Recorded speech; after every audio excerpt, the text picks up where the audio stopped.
Sorry, pardon me. Right, let's dive right in. So first of all, like we do every podcast, let's go through our list of Kiss albums from worst to best. There's 22 of them now. It's quite a lot, with not many more to go, which is a sad thing or a good thing, depending on where you look at it.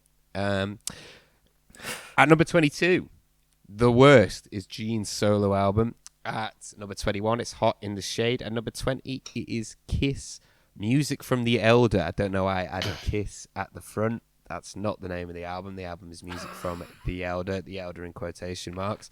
At number 19, Carnival of Souls. At number 18, Heart and Hell. At number 17, Rock and Roll Over. At number 16, the self-titled Kiss. At number 15, Love Gun. At number 14, Peter Criss's solo album, which I think is an underappreciated gem. Should probably be top 5, maybe possibly even number 2 or number 3. Number 13, Dress to Kill. Number 12, Animalize.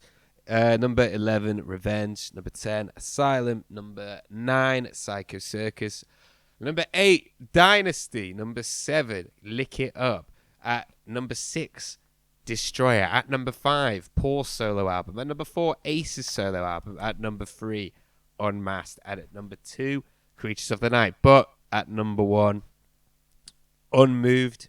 Could be moved this week. Who knows?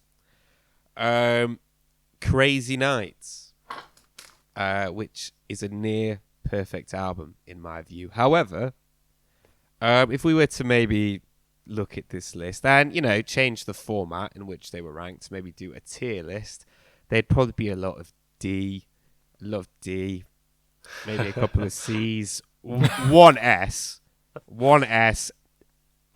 maybe one B, C, but a lot of D and a lot of E, and definitely some Fs going there. So not great, but today that could all change, because today we're going to be looking at the penultimate Kiss record, at least at the time of this recording. That could change. Who knows? Sonic Boom! So a bit of background on this record. According to Paul, as the Psycho Circus tour went on, it became clear to Gene, Doc McGee, and Paul that they just couldn't continue. The band couldn't continue. Ace wanted to work on his fabled solo album, the one that he'd been working on since the 1980s. I think you'll find, Paul, that Ace has made a few solo records on a semi-regular basis, so your sarcastic framing of that is not needed. Paul also claims that Peter's girlfriend, Gigi, was a bad influence on Peter and making him a little bit toxic. So it's not going great. It's not going great at this point. Musically, Paul says that the band were regressing. Sometimes Ace would play songs in the wrong key without realizing. So that's not great. And even worse for Paul, his marriage is breaking down at this stage in a big way. Now, if you think the things he said about his bandmates were bad, things he says about his ex-wife are not great either. But we won't go into that. That's not relevant to the Kiss story. However, it's worth noting that things within the band were not great at this stage, and his breakdown of his marriage was not contributing to that. One thing that happened was he flew his former wife out and told her that he had bought her a Mercedes for her birthday. However, his wife was dissatisfied with the one that he had bought her. She had also lost her engagement ring, and Paul bought her a new one. She was also unhappy with the one that he had bought to replace it.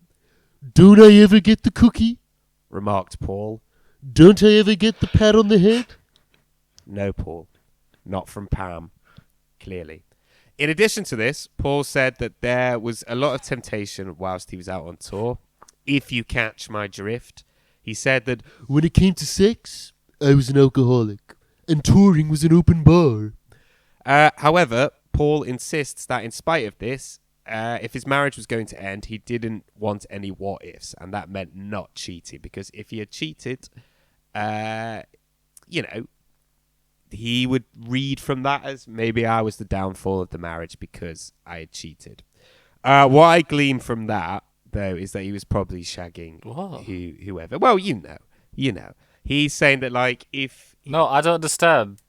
So he wasn't an alcoholic? Or he... Do you know what I mean? You're either doing it or you're not. And if you're doing it, you're cheating. Or was it agreed upon? No, more he was cheating when he was completely, from what I gather, monogamous in his marriage. He was faithful to his marriage. However, as his marriage was breaking down, typically he's more of an alcoholic in recovery, if that makes sense. Like, you're never not an alcoholic. Oh, I see. Does that make sense? So, like, he had shagged around a lot during, like, the 80s and 70s, got married, settled down, and now his marriage is breaking down. There was a lot of temptation, a lot of bare-chested women. So he's clearly, like, very tempted at this point, but what he's saying is, well, if I am to cheat, then maybe I am the downfall of this marriage. I want to give it a proper go. Is this relevant to the album Sonic Boom? Not really. So let's move on. At the end of the tour, Paul took a bit of a break, and they all decided, all of Kiss, they all decided to go on a now much mocked farewell tour. During this time, Paul played the Phantom of the Opera during this little time off between the farewell tour and the end of Psycho Circus. A lot of Paul doing Phantom of the Opera, from what I've read in his book, isn't funny. Apart from the excerpts where he refers to himself as Stanley, the one-eared monster, that was quite funny. Bar that though, that seemed a pretty big success for him. So good for him. Gene says that by 1999, it was obvious that Ace and Peter couldn't take any more touring, and that Paul and Gene couldn't take much more of Ace and Peter. Gene had also said that it seemed that Kiss had done everything they needed to do. You know, they'd sort of hit the heights that they wanted to. They had nothing more they could sort of give to the world, so now was the time to end it. In this way, Kiss set out on the farewell tour in March 2000, a full decade, pretty much, roundabout, from this album's release. Peter would apparently post a sign outside his door every day, counting down the days of the farewell tour. He would also start painting a teardrop below his eye of his makeup to sort of, to commiserate that this thing was coming to an end. Paul said that the tour was miserable. He said it was constant drudgery and misery. And who do you think was to blame?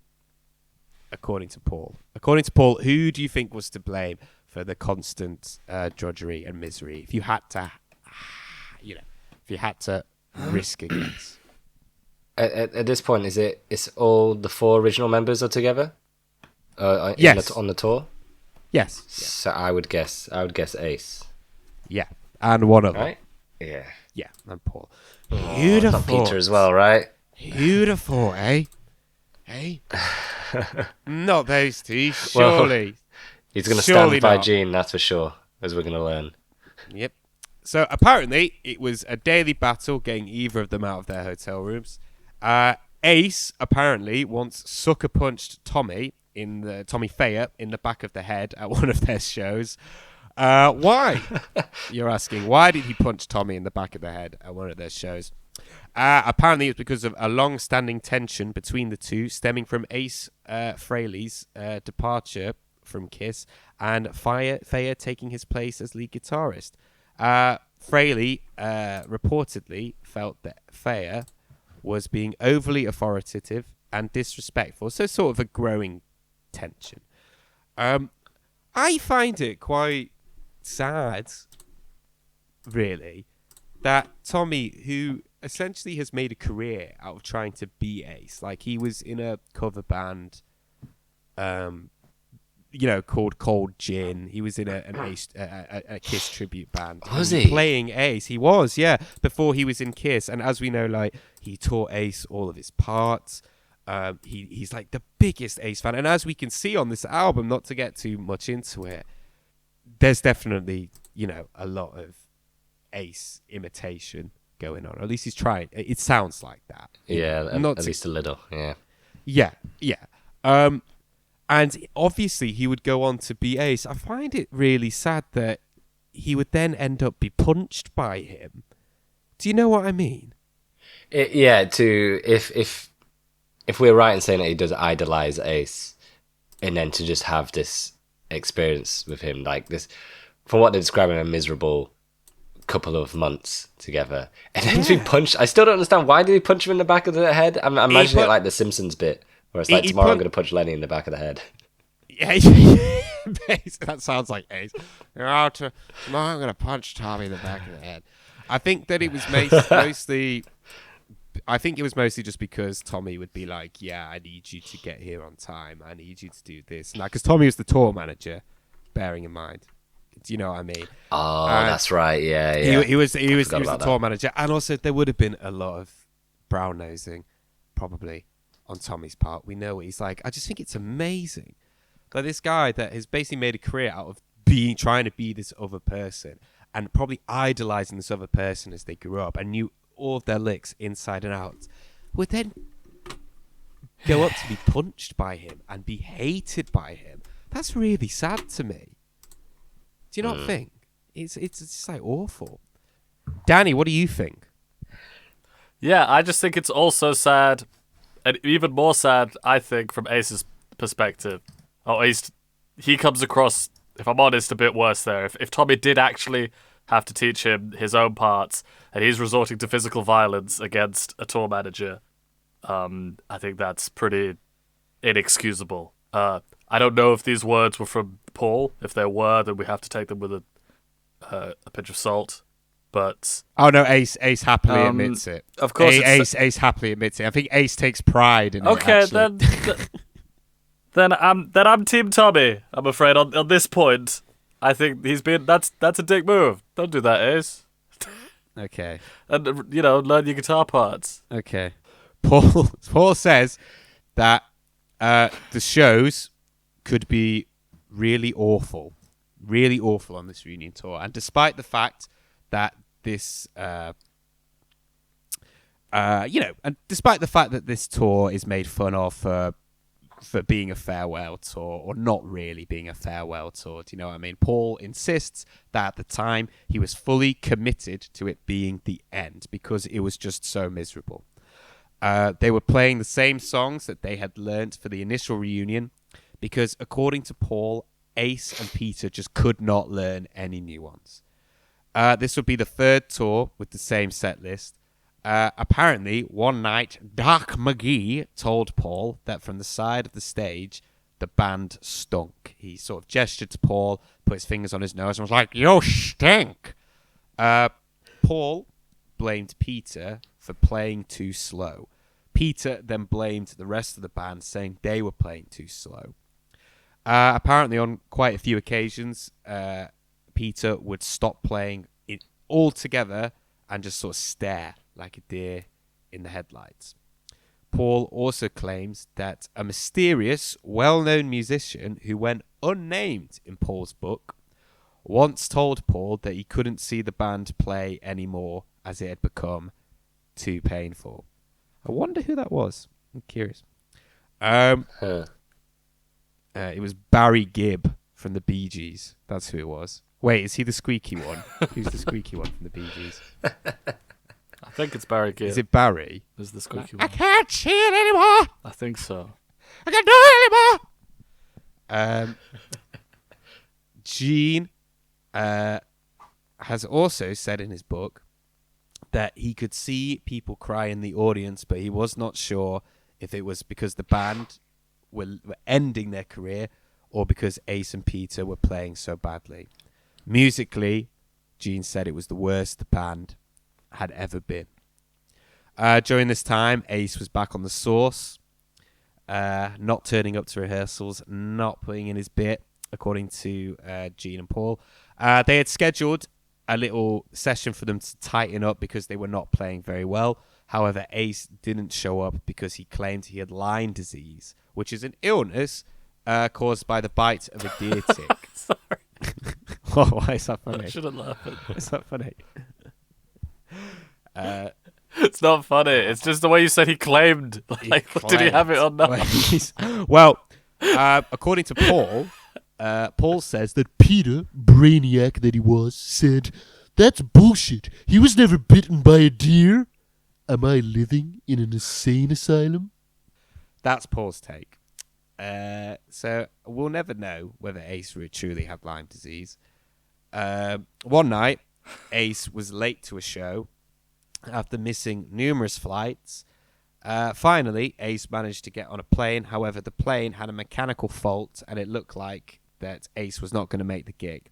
Fortunately, the band travelled with a Taylor Spaceman outfit just in case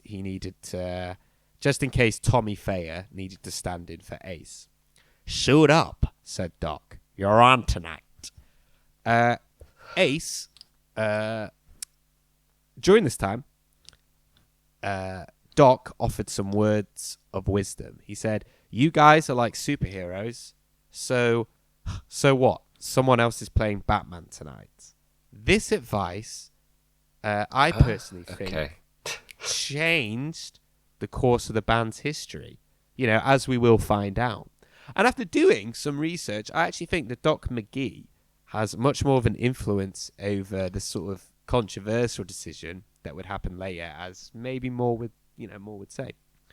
Doc once said to Gene and Paul that this will not do. I do not run a management company. I'm not the Red Cross. They don't send me into destroyed countries to rebuild things. I don't save people. You have to make changes. This is referring to, obviously, Peter and Ace. Paul and Gene were still insistent to see things through with the original lineup, to which Doc McGee said, "You've already given it 3 more years than I would have." Towards the end of this little farewell tour, they decided to add some more dates on and play Japan. However, according to Gene, Peter demanded a new deal. Gene made it clear that they had already given him a contract and he would not renegotiate on it. They were not willing to meet Peter's new demands. Paul claims that Peter was offered $1 million to join on this tour. Peter said no. Paul warned that if Peter refused, then they would just call Eric Singer. Peter insisted that the fans would never accept it, and according to Gene, Peter was given the option to just leave it or take it. Take it or leave it. That's the way he's supposed to say that. Fuck's sake. They decided to leave it. No, sorry. Peter decided to leave it. This is a fucking disaster, this phrase, this saying. Peter said no, basically, that the fans wouldn't accept it and they could go to Japan without him. Paul described getting rid of Peter and Ace as wishful thinking, but that wishful thinking would be a reality because Eric was going to replace Peter, at least for this leg of this tour. Paul says that it was one thing to be a virtuoso who was a prick. It was another thing entirely to put up with someone who could barely play his instrument and was also a prick. It's not very nice. The tour went on with Eric as the Catman, with Paul coming to the realization that the 4 characters were more important than the members portraying them. Gene also said that with Eric on drums, Ace behaved much better. Gene said that Ace showed up on time, played his instrument, and was a joy to work with. So let's get into this, at least on a more philosophical level, where not in terms of the execution of how changing the band members, or at least replacing the characters with different members, was executed more on a philosophical level. What do you guys think of that as an idea? Because it is a bone of contention, particularly if you're a Kiss fan. It's quite a big thing. There are different camps and different thoughts. What do you guys think? Alex, what do you think? I agree that it is insulting to the fans. Mainly because I know it doesn't really matter that much, but they have set a precedent with how like new band members or different people joining the band works, in that they have a new persona.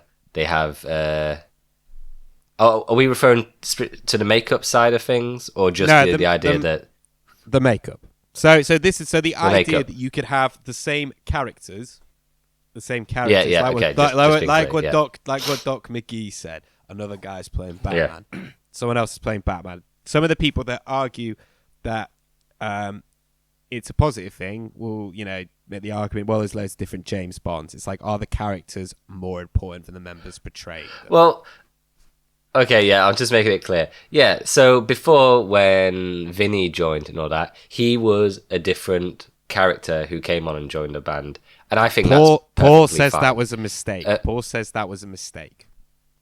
But, I mean, for me, I don't. It's just sort of like a nice nod to the fans. Like, by Eric wearing the cat makeup or Tommy having the sort of spaceman gimmick, the fans still know it's not them, and it just feels as though, like, insulting in a weird way, being like, oh, look, this is the Kiss of old. Like, nothing's really changed here. I don't like it. I much prefer the idea that just, as the members change, like, there are just different superheroes, you said. Like it was the Avengers, when they want to bring a different superhero on, they don't just put someone else in the Hulk gear. They're just a new character. I think it's Kiss, or at least Paul and Gene, completely overestimating how classic the four characters are. It's proportional. Yes, so it's proportional to how big the character is. Does that make sense? So James Bond, the Avengers, whatever, Batman, like, huge characters, existed way before anyone ever played them and stuff like that. To me, there isn't really a separation between the Catman and Peter Criss. They're kind of the same thing. Does that make sense? No. Because they came into the because they came into the zeitgeist together. Does that make sense? Like, I mean, the only thing that Gwar have the same characters and people play them, but that's completely fucking different. Like, that's just, that's almost the opposite effect, where the characters are so insignificant that it just doesn't matter who's playing them. Do you know what I mean? It just doesn't. Bar Dave Brocky. What I think is more likely is that this is billed as a reunion tour, and they wanted to pull the rug over people's eyes, and by having the four characters there, you can feel, it's still the reunion tour, and hoping that people don't notice that it's not the original members. You know what I mean? I think that is more likely to be the reason why they're pushing for it so hard. They introduced them from the stage. So he'd be like, on the drums, Eric Singer, and he would insist, like Paul would insist, that he got as much of a applause as Peter did than anyone else. Okay. But also, Eric Singer was in the band before. Still don't like it. He's got a pedigree. He was in the band before. He was on a very liked album by fans. Danny, what do you think? Yeah, so put him in different makeup. Oh, sorry. Yeah. I mean, don't get me wrong. It doesn't make much sense. I don't really care about it. There's much more important things. Yeah. Don't get me wrong. It's not fucking important. However, as an idea, I'd be like, nah, I don't think that's right. The characters are not that classic. I think they're completely one and the same. Peter Criss and Ace Frehley, and I think they're completely intertwined, and you're completely overestimating how important the image and the brand is. Danny, what do you think? Do you have any thoughts? I generally agree with you guys that I overall would prefer for them to either come up with new makeup or do something different, not just this. Yeah, like you guys have already said, like, it's not like they're actors playing a character. Actually, that we know Paul Stanley. Like, who is the Star Child other than just a sort of exaggerated version of Paul? But I do think that, like, just looking up, especially this album, but almost any Kiss thing online, you get an army of people who are so fucking irate, sour, pissed about off, man, this, pissed that off. I'm almost tempted to just go on the other side of the argument out of spite. Oh man, yeah, it I just doesn't. think, like, It doesn't this becomes fucking the matter. be all and the It end doesn't all of the fucking matter. whole fucking band. It doesn't, and they're getting so upset at Tommy, and they're so upset at Eric for daring to do this, for getting a fucking paycheck is what they're doing, and just trying to keep Paul and Gene happy. Yeah, I think so. Overall, yeah, creatively, I think why not have a new character? Why not have fun with the fact that there's new members? Yeah, But yeah, I think I was not thinking about that while listening to this album. no, not really, not really.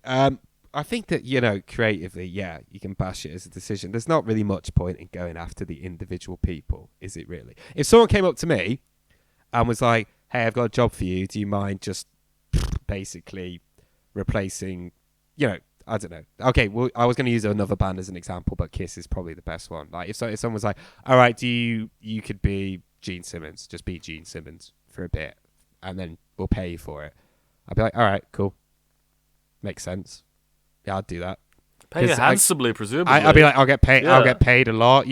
Like I guess that's just just me. Because as I get older, I care less and less about as an artist, this is my statement, and I have to what I put out in the world is got to be 100% me. I'm kind of more like, well, I'd get quite a lot of money for doing it. Seems like a good career move. Makes sense to me. I get a good pension, can retire. Makes sense. Could do worse things. Do you know what I mean? You're so right, Danny. It's so far from fucking mattering, really, really. But creatively, yeah, it's not a good idea. It's not really. Yeah, creatively, it's dumb. It's not a good shout. Yes, and it comes from a weird point of self-consciousness, especially on Paul's part. That there's that quote from him. I can't remember the exact word. You mentioned it, Alexei. Was like, it was becoming like the. How ridiculous he thought it was becoming about every time we had a new member, they have the new makeup. I think that comes from a very weird self-consciousness that he has about... right, he's so self-conscious about what Kiss is known for, which is the makeup. Yeah. And I think he doesn't quite know how to deal with that. So he says things like that. I don't know. We can move on. Yeah, we're going to move on because we're going to get more into the fan backlash in a bit. Paul says that overall fans didn't seem to care that Eric was in the Catman makeup. Again, I think because he was in the band. Like, he's liked by fans, I think, overall. He's a lot more liked than Tommy Thayer is, 100%. But they didn't really seem to care. Yeah, he gets a lot less hate. Yeah, he gets a lot less hate. After this tour, they couldn't get hold of Ace for the European farewell tour because they wanted to add some dates in Europe afterwards. They did eventually get hold of Ace, booked him for a meeting, but he was very, very unwell, they could tell. So they decided not to book it. He was very... Lyme's disease. Well, there you go. Fucking hell, you should have believed him. It's that Lyme disease.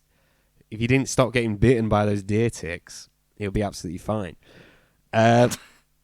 He's not. He's got deer ticks all over him. Sadly, during this time, they decided to take some time off. So the band have decided to take some time off to reconvene and decide, if they're going to finish, do some more dates for the farewell tour, whatever. And during this time, Paul very sadly got divorced. But on the upside, became very good at cooking. In his own words, he says, I learned to make chicken parmesan and pancakes. I learned to prepare different types of fish and vegetables. I mastered the waffle iron, the muffin tin. My meatballs became things of beauty. One of my favorite things to prepare was a Brussels sprouts dish that I invented myself.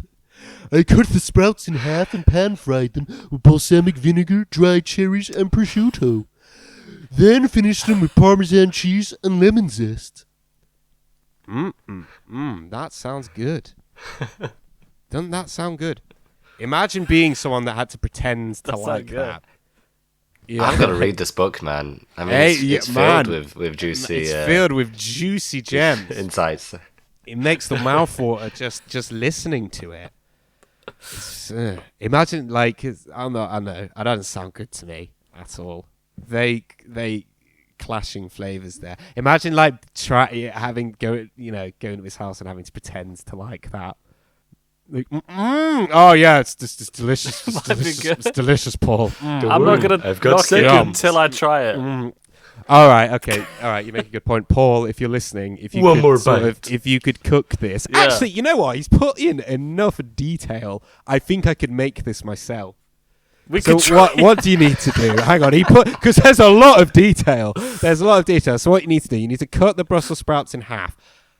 Pan fry them in balsamic vinegar. Is there oil in there? You can't just pan fry them with vinegar, surely. Is there oil?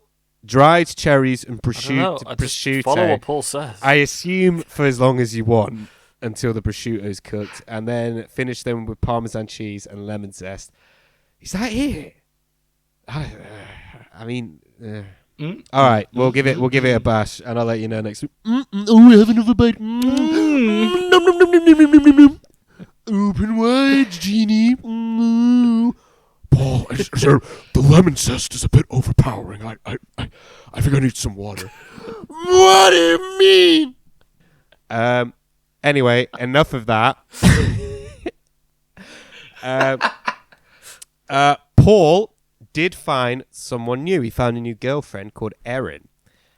Paul called her up and asked her if they could have dinner together, either at a restaurant or Paul would cook at home. If you like seafood, I can make a swordfish with Dijon mustard and capers. Maybe serve it with some pasta and, I don't know, maybe some broccoli with lemon, garlic, and olive oil. She went for the swordfish. This is in the book. This is in the book.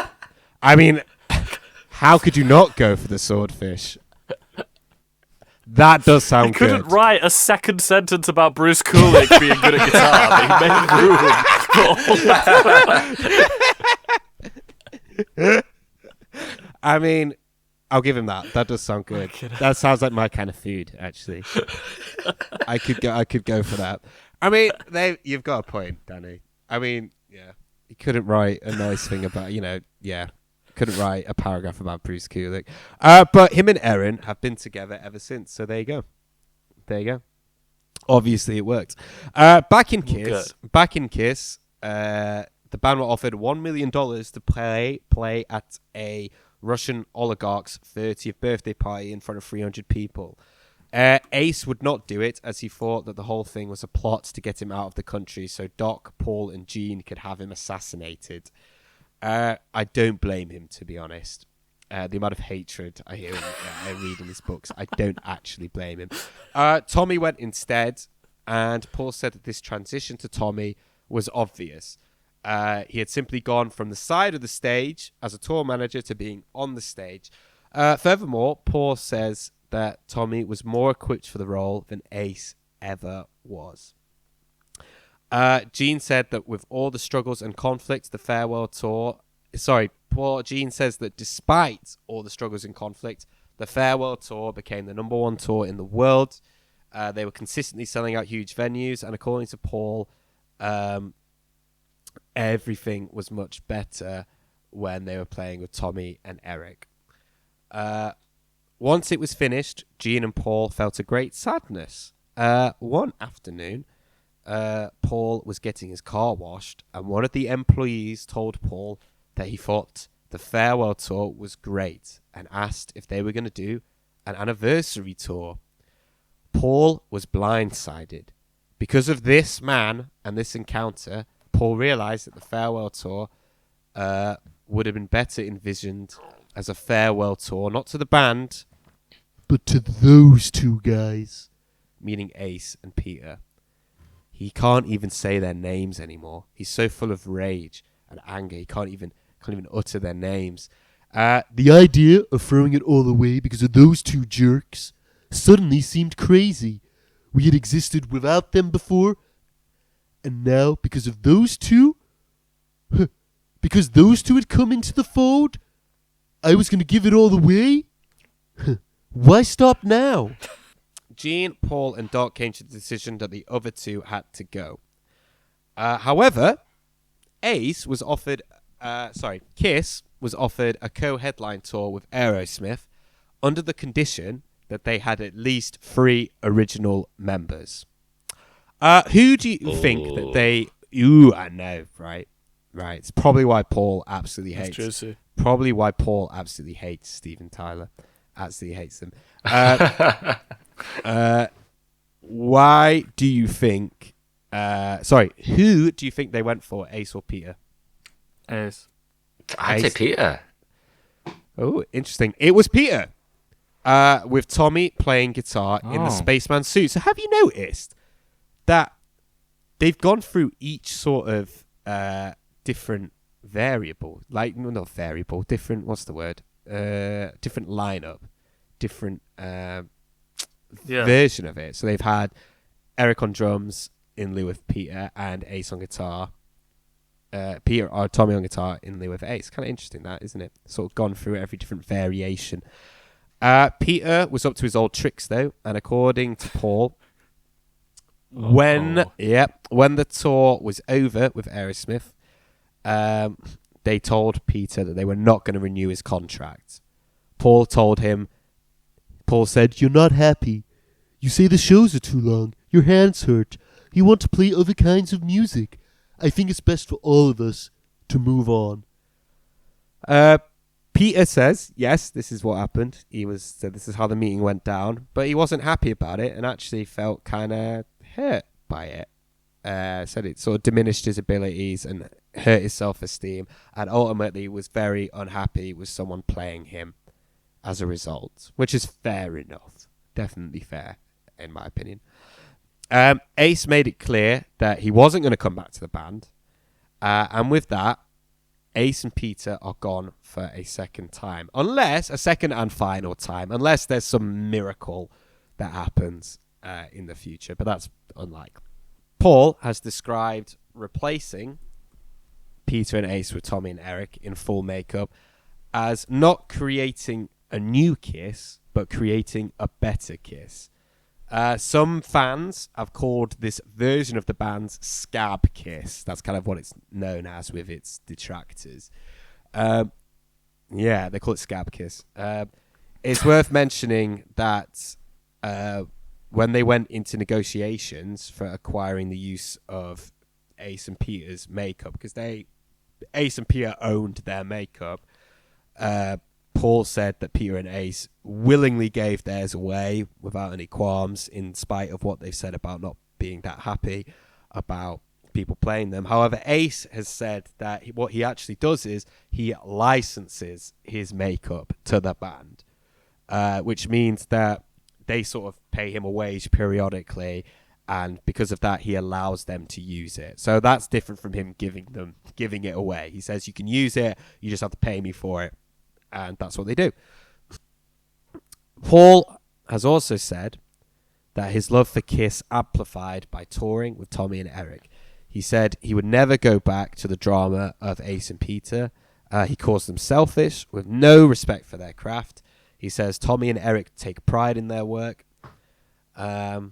Despite that, Paul admits a certain segment of the audience didn't want the reunion lineup to end. He admits that people have, in his words, occasionally dismissed Eric and Tommy as imposters. I mean, it's a bit more than occasionally, but yeah. However, he says that he counters this by saying that the real imposters were Peter and Ace during the reunion shows. He said whatever ability those guys once had long gone, or rather, it had been long discarded. They were distortions of anything they had been before, and he says with apologies to anyone who doesn't want to hear it, Ace and Peter simply couldn't play their instruments by the end. They didn't care, which in my mind is an even bigger sin. The new lineup of the band was everything Paul had envisioned it ever being and better. He said they sang so well that people insisted they were using backup tracks. No, said Paul. Interesting that, because actually later down the line they would be caught using backing tracks, which is kind of Oh, damn. yeah, damn. More importantly than that, though, during this time, things were looking better for Paul in his new relationship. However, his new relationship had hit a bit of a snag. After Paul's divorce from his first wife, Pam, he decided that he wanted to plant his flag, as it were, in his new bachelor pad and make it a home. This came in the form of interior design. Paul wanted his son, Evan, to know that the home was for the two of them. He did this by commissioning a large Florida Where is this ceiling. going, Alexei? Well, you need to listen to the end. Paul did this by commissioning a large Florida ceiling fresco of himself and his son put in his bedroom. It was based off a 19th century oil painting of a hunting party. It included That sounds images fucking of hideous. gods. That cat. We haven't heard what's in it yet. Wait for me to Okay, finish. sorry. It included images of Greek gods, nude maidens, cherubs, with Paul and his son front and center, in the middle, wearing togas and floral wreaths around their necks. In the landscape around us was horses and dogs and dozens of bare-chested nubile maidens. Can you imagine your New dad? partner. Yeah, I can. Actually, Danny, I can imagine him doing that. I was gonna get onto that. I can imagine, because my dad had a fucking painting across his dining room, which was quite similar to remember that, that. of loads of fucking. It was fucking massive, and it had loads of naked people on a bar, including a fucking minotaur. So I can imagine him doing this. I can imagine him doing this, and it cut a little bit. It cut a little fucking close to home. Anyway, Did you feel connected with your father after I seeing just it? felt it didn't play out well. His new partner made him get rid of it, but Danny, it's not great, is it? It's quite ugly. I think you can just, you can have too much money, can't you? Yeah, I think so, and I think that, what sort of bonding experience is that? Maybe I'm just ever so judgmental, and I don't know the sort of relationship that Paul and his son have. So maybe it's that. All right, so you have normal parents, right? So let's say your dad put his hand over your eyes and brought you into his bedroom and removed his hand. Look, little Danny. Look what I did for us. And it was this. What would be your reaction, do you think? I think I'd try and be polite at first, but it would really be the beginning of a big change in the relationship that I have with my father. Yeah, I wouldn't think of him the same. Dad, can I put a poster over that? Do you mind? What are you doing? Yeah, it's pretty fucking ugly. Anyway, then, after all this, a very long fucking time would pass. A very long time. The longest between any Kiss record. Why? Well, there are many different accounts. Would you like to know what I think? Would you like to know what I think? Why I think so much time passed? What do you think, Alex? Oh, well, since you asked. I think that despite Paul's insistence that this is the best lineup, the definitive lineup, even he's not that deluded. I reckon that they had realized that trend chasing was, they realized with the trend chasing they'd done with the 80s and, whatever, throughout their career, that their best chance of survival was to just kind of resign themselves to the nostalgia circuit. They would look good. They'd sort of look like Kiss. They'd play more material, and probably play that material better than the original lineup, and they could sort of be the Kiss experience. Because at this point in their career, their best chance at survival is to sort of, okay, we'll do the circuit, play the old tunes, stuff like that, and kind of be a good tight version of ourselves. It's funny that even though they are very adamant that that this isn't a tribute, that this is not Scab Kiss, it's its own thing. Yeah, it's seen for a long time that's exactly what that's exactly what they understood that they were, because they sort of played into it. They didn't try to sort of make anything new. It's also worth mentioning that at the time of this album's release, sort of the late noughties, early 2010s, when this album came out, classic rock was kind of having a bit of a resurgence. And you might think that kind of sounds odd, but like AC/DC had released Black Ice, which was really successful. Metallica released Death Magnetic, which obviously it's not classic rock, but I think at this point so far down the line in these people's careers, they kind of all fall into the same bracket. Def Leppard had released Songs from the Sparkle Lounge, which was really successful, and Guns N' Roses had just come out with Chinese Democracy. Also, and probably the biggest thing, Guitar Hero was like fucking massive. So Yeah. in a way, they're kind of, even at that point, they're still trend chasing, even at this point, with a really kind of classic rock sound. It's almost amazing. So it's kind of like they'd resign themselves to the fact of like, okay, let's just do the nostalgia thing, do that festival circuit, it'll be fine, do a Vegas residency, whatever. And then finally there's a bit of a resurgence, and then it's like, okay, boom, let's try to hop it. What do you guys think? Danny, what do you think? I agree with that. I've written some similar, less in-depth things in my notes, Alexei, about like, that classic rock magazine that me and you used to read sometimes. Yeah, I used to read it at this point. There was very much. Yeah, there was absolutely a huge audience for it. 'Cause it was all the people who grew up over several decades. So we're talking not just one generation, but a bunch. It's boomers and Gen Xers who were all, getting older with more money to pay into this love of theirs in classic rock. And I think, like you said, AC/DC coming out with new stuff, Kiss coming out with new stuff. I think it was a really good time.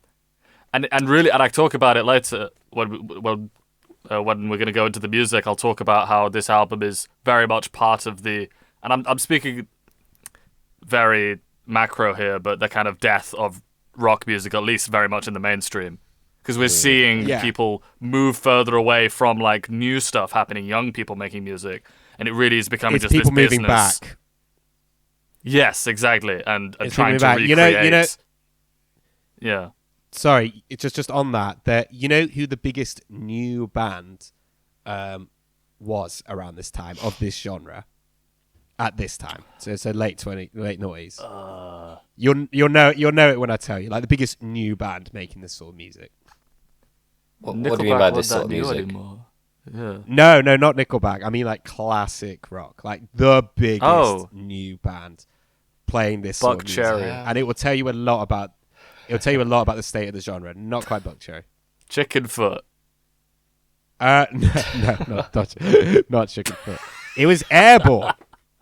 I was thinking Airborne. Yeah. Fucking Airborne. Because Airborne did okay. Airborne did all right. Airborne did okay. But again, you're completely right. What was it? It was AC/DC. To an absolute Again, that plays T. into what I'm saying, right? They were young guys, and they had way more energy than the old guard, but they were very much playing into that audience. It's a huge audience, and they're starting to die off now. It's very sad. But back then, that was the peak of the market. No, I was going to say, you made a really, really good point, actually, about, these bands releasing these new records and stuff like that. Like, Black Ice, AC/DC, and, even Metallica, Death Magnetic. But you know what all those albums have in common? They sound like, because they were really well received, those albums, and the reason why is because they just sounded like the classic versions of those bands. Do you know what I mean? So that's like what you're saying, that plays into the sort of the death of it stop being new. It's like the best stuff that they come out with is stuff that sounds like the classic versions of themselves. No more experimentation.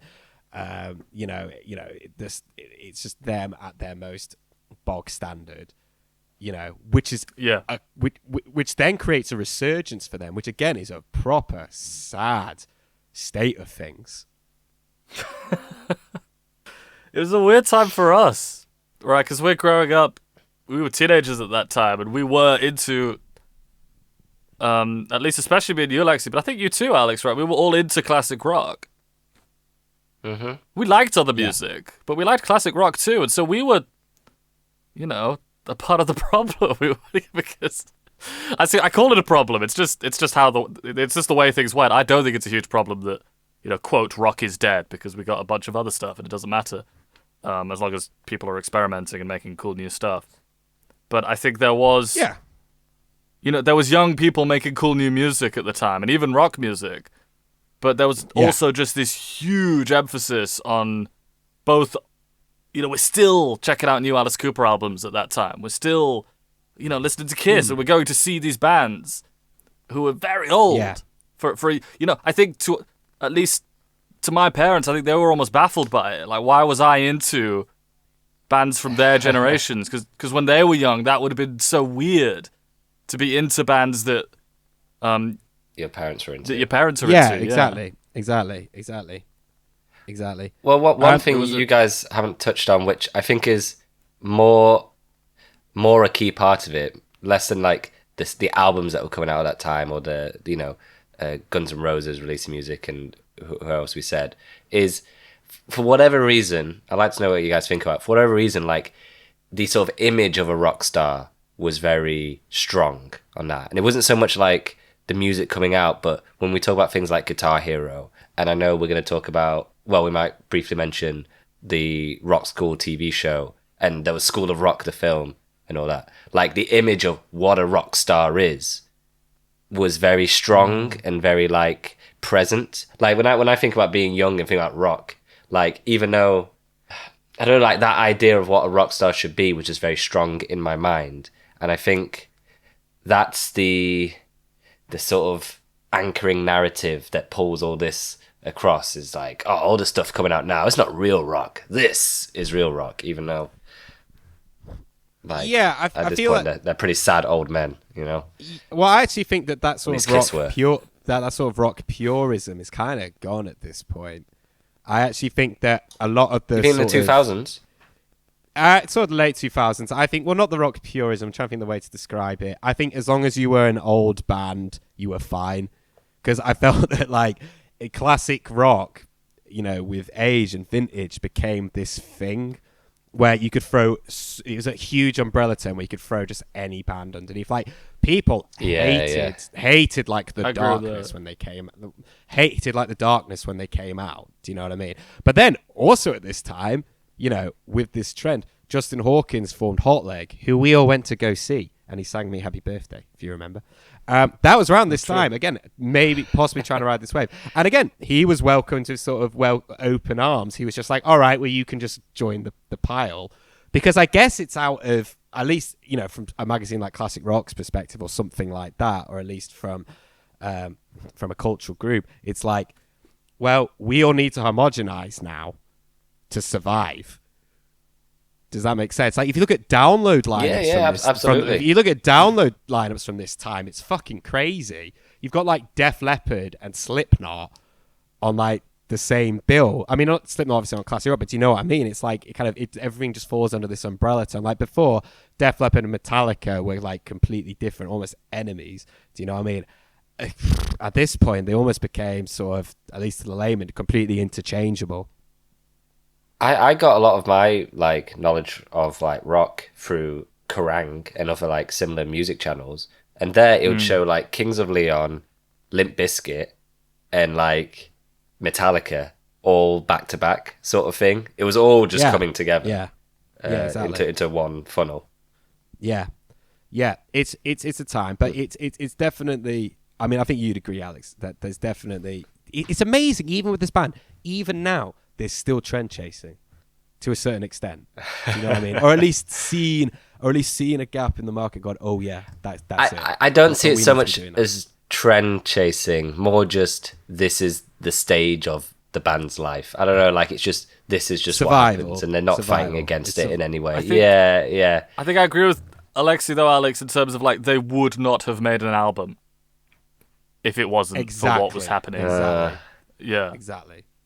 Maybe, yeah. Exactly. Like they was like Anyway, let's move on. Paul's reason for not making a new record for so long is that he said that even though the new lineup was great and had long-term durability, and in his words was an immediate success, there didn't seem to be much reason to go back in the studio. We certainly didn't need to do it for the money. Said Paul, which is probably true. He also said the experience of making Psycho Circus had left a sour taste in his mouth. Gene just wanged on about how rock is dead every 5 fucking minutes. Even to this day, he is still doing that. Like every once in a while, you'll see like a blabbermouth article or a Metal Injection, article or a link or something like that. With some like clickbait title saying Gene Simmons says rock is dead. Like even today. I don't know. I mean, he's probably just. I mean, I'm not saying it's not dead. It's just kind of like a boomery, annoying thing to say. He just strikes me as his reasons for rock being dead is kind of like he probably still thinks gangster rap is popular. Do you know what I mean? He's kind of one of those like old men boomers that thinks that way. Anyway, speaking of Gene, during this long break between albums, Gene would basically transform into the Gene Simmons character as we sort of know him today. And I don't mean the demon. I mean sort of the metal equivalent of Vince McMahon.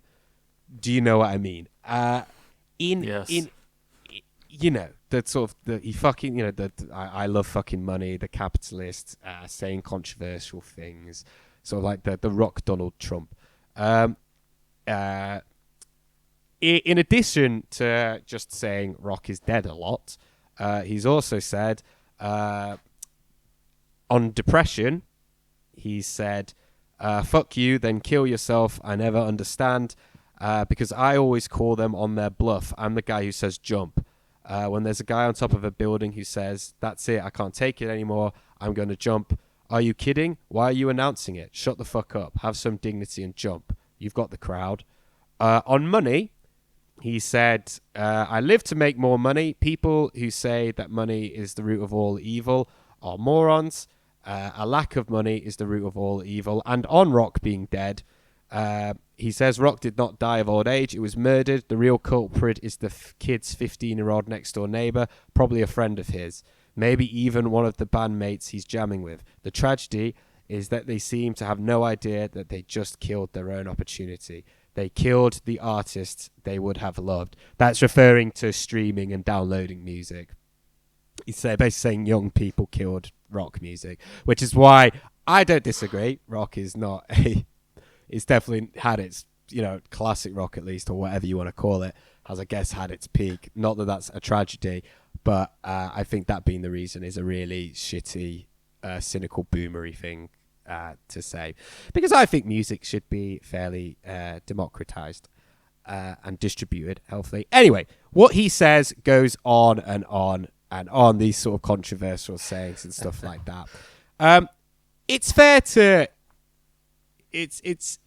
say though that with him transforming into this this character without any records to focus on, that he obviously cultivated this personality for himself, and without any record to sort of shift, he spent a lot of his time doing press, either trying to shift Kiss-related guff or doing a reality TV show. I think it's fair to say that this silly character is just a silly character, and he's created it because, in his view, bad press is great press. I think that's right. What do you think, Alex?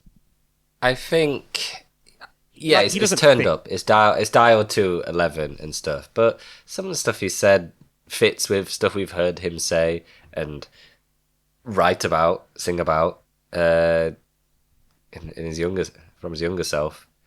But I agree. I agree with the most part. Like, he's getting money from MTV at this time. He's doing reality TV, a lot of it. It fits. It fits in that sense. I think that he obviously he wants people to talk about it and he wants people to be outraged. That's like his whole thing. It's like, if I can get my name in print, then it is fine. I'm not defending the things he said. Obviously, the things he said are just fucking ridiculous. It's almost as bad as him genuinely thinking it, because he's doing it just for self-aggrandizing thing. So he's doing it just out of his own self-interest, but ultimately it is just to get his name in print. Danny, what do you think? I agree. I don't want to talk about Gene. Yeah, Gene is a pussy. Right, carry on. During this time of his time off, Gene would try to keep in the limelight, as we've discussed. He would have a reality TV show called Gene Simmons' Family Jewels, which, again, trend chasing. It's obviously trying to be the Osbournes. He would also appear on Celebrity Apprentice and would be the third to be fired. He lost to Stephen Baldwin and Piers Morgan.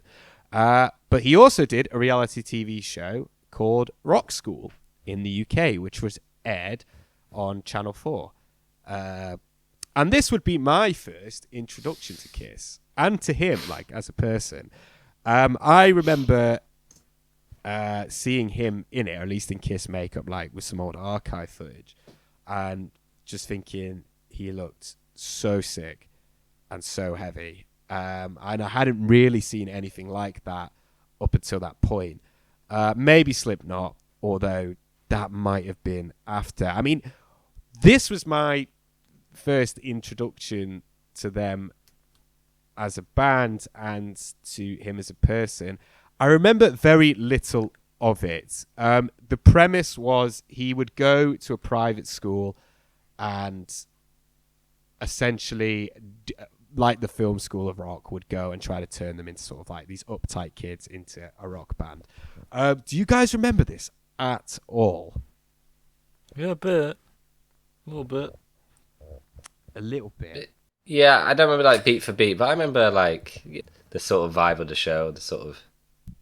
I just remember seeing like Gene like in his like trench coat, like walking through the school and like all the shots, him and stuff, and of course like the main people they focused on, like the ginger kid and all that.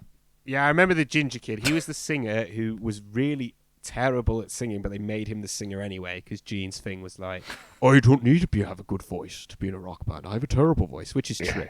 It's all about the It's all about the attitude. persona, the aura. The vision. And this kid's stage name was the Emperor, which I thought was absolutely hilarious. But yeah, at this point in Kiss's history, Gene's autobiography ends, so we say goodbye to him. He's gone now. So not much from him on this album, but when they came to make this record, Paul said that he would only do it if some of his demands were met. He had some prerequisites for a new Kiss album. The first one is that he needed to have final say. He was through second guessing. Another was that he was only going to work on an album if everyone put the same amount of effort in. Everyone had to earn their place. Paul would not put up with any mediocre songs just because of a sense of job tenure. I mean, I hate to break it to you, Paul, but I mean, fucking hell. Finally, Paul said that if a Kiss album was going to be done properly, then it had to be done without politics or ulterior motives. It would be great material and great playing. He also didn't want Psycho Circus to be their final statement. In 2009, they all got together to work on a record. A big stipulation from Paul was that they had no help from outside songwriters. Sonic Boom would debut at number 2 on Billboard. But to be honest, with nostalgia acts, particularly at this time, I don't think that placing really has the same value as like someone that's culturally relevant at the time. the music industry had changed a fair bit, and it's not like a huge comeback. Like they weren't toe to toe with Lady Gaga at this point. Yeah, so it's not fair. Also, it fell pretty quickly after it debuted at number 2. It got okay reviews. Fans dig it. I think overall, however, there was a concern over Paul's voice on this one. I mean, we can go into it. There was concerns that, I guess. there would be there's these concerns wouldn't be unfounded because Paul would go on to have vocal surgery. However, I have heard mutterings that they had to use a fair bit of auto-tune. I'm not sure if that's true, but we can get into it. I mean, the guy had sang non-stop for decades, pretty much, because they had toured relentlessly and released an album every year on average. So it would make sense if his voice was fucked. That's fair play. After this album was released, the band would embark on a European tour, and this is where I saw them live. But not only me, but you, Danny, you also saw them live. I did. Magical. And it was a magical evening. On our way there, going down Cemetery Road, we actually got mugged. It was me, you, and our other friend, Adam Tansley. So what I've done is I've gotten our friend Adam Tansley to give his recalling of events, and we'll simply just listen to what he says. It's probably going to be littered with errors, but Adam, take it away. Oh, hello. This is John Malkovich. But no, so there was this guy who tried to mug me, Danny, and Alexei whilst we were on our way to a Kiss concert in Sheffield. So we were walking down like this main road going towards like the tram stops, getting towards the town centre. And this dude comes walking up to us like, "You right, lads? How's it doing? Do you know the time?" And I gave him the time. Oh. It's all right. Did he not? No, I thought he did. No, it's fine. What did he ask? Did he not ask for the time? No, he just went, hello. It was just like, "Hello, lads." Like, but Something like that. yeah. Go. But no, he was just asking us something, and then he went, "Well, give us your phones then." And we were just like, "What? What do you mean?" And he went, "Well, give us your phones." So Alexei showed him his phone, and it was like an old school Did you not have it off? Was it off? No, but you used to have a Nokia, didn't you? I did, yeah, brick. Yeah. You used to have the old Nokia brick, and you were just like, "I ain't got a phone." And then Danny didn't own a phone at all. And I had like a new iPhone at the time, which I saved up for and bought. And I just went to him and went, "You're not getting my fucking phone. Like, go away." And he was like, "I'll show us your wallet and give us your money."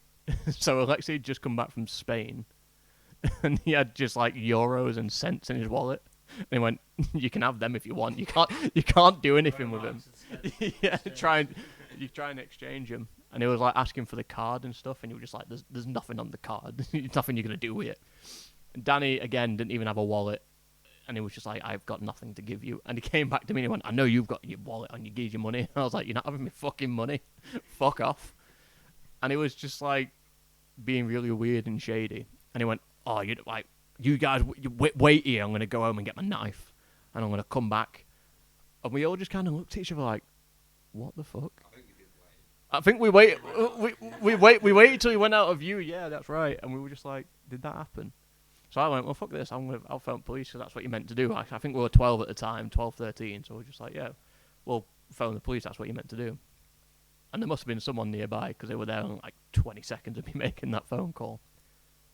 And they took us into the police car and took us around like the shops around the area and like the takeaways, seeing if we could recognise him. And they couldn't find him. Even the coppers went, "Look, he's probably just gone back to his house and just laying low." But yeah, and we were all a bit concerned because we were like, "Well, we've missed the tram and the bus to get us to Kiss." we were really concerned because we didn't know how we were going to get to the Kiss concert. And the coppers went, "Oh, we can give you a lift if you want." So they blue lighted us down to Don Valley Stadium. A complete waste of police resources to get 3 teenagers to go and see Kiss. But they took us through like the side entrance, so we looked really important getting out of the police car, like where the coach was, where the band had obviously come through. And it was just like, "Cheers, guys." So that's the story of how we got a free lift by the police. But I remember the gig itself, and Danny, I remember them being pretty good. Yeah. I remember the arena being quite empty, more empty than you'd think. The pit was not full. That was what was a bit embarrassing because he did that thing where he flew to the middle of the audience. They had like an island stage. Yeah. And people had to walk back to get to to get to him. Like it was supposed to be completely surrounded already. Yeah. It was a bunch of like middle-aged men in cowboy hats waddling over to him. Oh. Like it was quite embarrassing. I don't know. It was a fun night and we were the perfect age. It was. On on, the attendance though, you might not. You probably don't remember what happens, but I kind of felt from Paul from the stage that he wasn't best happy about the attendance. Could you feel that as well? You probably don't remember. I don't remember. No, I don't remember. There was one point where he went, You might not be the biggest there's one point where you might not be the biggest crowd, but you could sure be the loudest. And then the kind of the audience sort of cheered. Yeah. And then the audience cheered a bit, and then he kind of went, like that. I felt. No. I could feel that. Yeah, no, I remember that. I remember that because it was quite the passive aggressive. I could feel it in the arena. I believe it. Yeah. Despite that, though, the show must go on. They pulled it out. They pulled out all the stops. It was good. It was good. They played Crazy Nights. They did, and that was great because they hadn't played that in years. But because it was a European tour and they were playing the UK, they hadn't played it in years. Do you want to know now that you've listened to basically their entire back catalogue up until this point, do you want to know what the set list was? I do, because I don't remember. Yeah, let's have a look. Wait. What year is it? I got it. May 1st, Sheffield Arena. So that's it. So it was the Sonic Boom All Over Europe tour. I've got it. Yeah. I've got it. Do you want it, Alexei? Yeah. So I've got it. So they opened with Modern Day Delilah, which I do remember because they came over the drum kit, on that riser. And that was cool. We'll get into that track, obviously, not to give it away. And then they went into Cold remember Gin. this so much better than me. And then they went into Cold Gin. Not remember that at all. Do not remember that at all. They went into Cold Gin, and then they went into Let Me Go Rock and Roll. Fucking hell, this is bad. Then Firehouse. This is not great. This is a dog shit set list so far. I don't remember any of this. Deuce. Then they did Deuce. Before Deuce, they did Say Yeah. I do remember Say Yeah. I remember Say Yeah. Yeah, I remember quite quickly. That went off. That went off, and I'd never heard that song before. Isn't that mad that I'd never heard that song before? And it's one of the ones that I remember most from this gig. It's crazy. This was the first time I'd heard it. 6 was Deuce. I do remember Deuce because I remember them doing the little they do that synchronized dance routine, doing that da da da da da da. I remember that. I remember Crazy Crazy Nights. That banged. Calling Dr. Love. Do not remember. Shock Me. I have vague memories of Shock Me. Vague memories because Tommy sang it. I'm an Animal. Don't fucking remember that at all. 100,000 Years was the next one. Don't remember that. 12, I Love It Loud. I do remember that. Do you remember? Do you know how I remember that? How? Because I don't.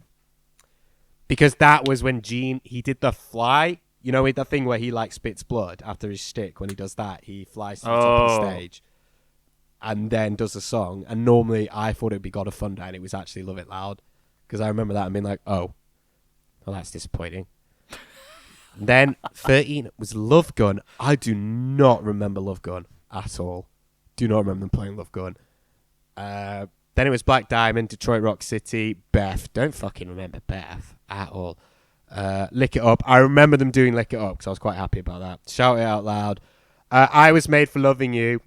That was when he flew to the little podium in the stage. You really remember this better than me. I remember that, and then I do remember them doing God Gave Rock and Roll to You because they had a little confetti going because that did hit. That did good. That popped. But it was a good night, right? They played well. It was fun, and especially with the lead up to it. And arriving at the arena in a police car because they were nice enough to give us a lift. after we got It was good. or an attempted. Yeah, it was attempted good. mug. Yeah, that really shit mugging that happened. That was awful. That was awful. I remember being outside of Waitrose. I was outside of Waitrose, Yeah. and then I heard some footsteps come, come towards me, and then I heard a little voice go, Why so glum, chum? and I looked up, and there was Paul with my wallet, and he handed it me, and I went, Paul, and then in the other hand, he pulled up the severed head of the mugger.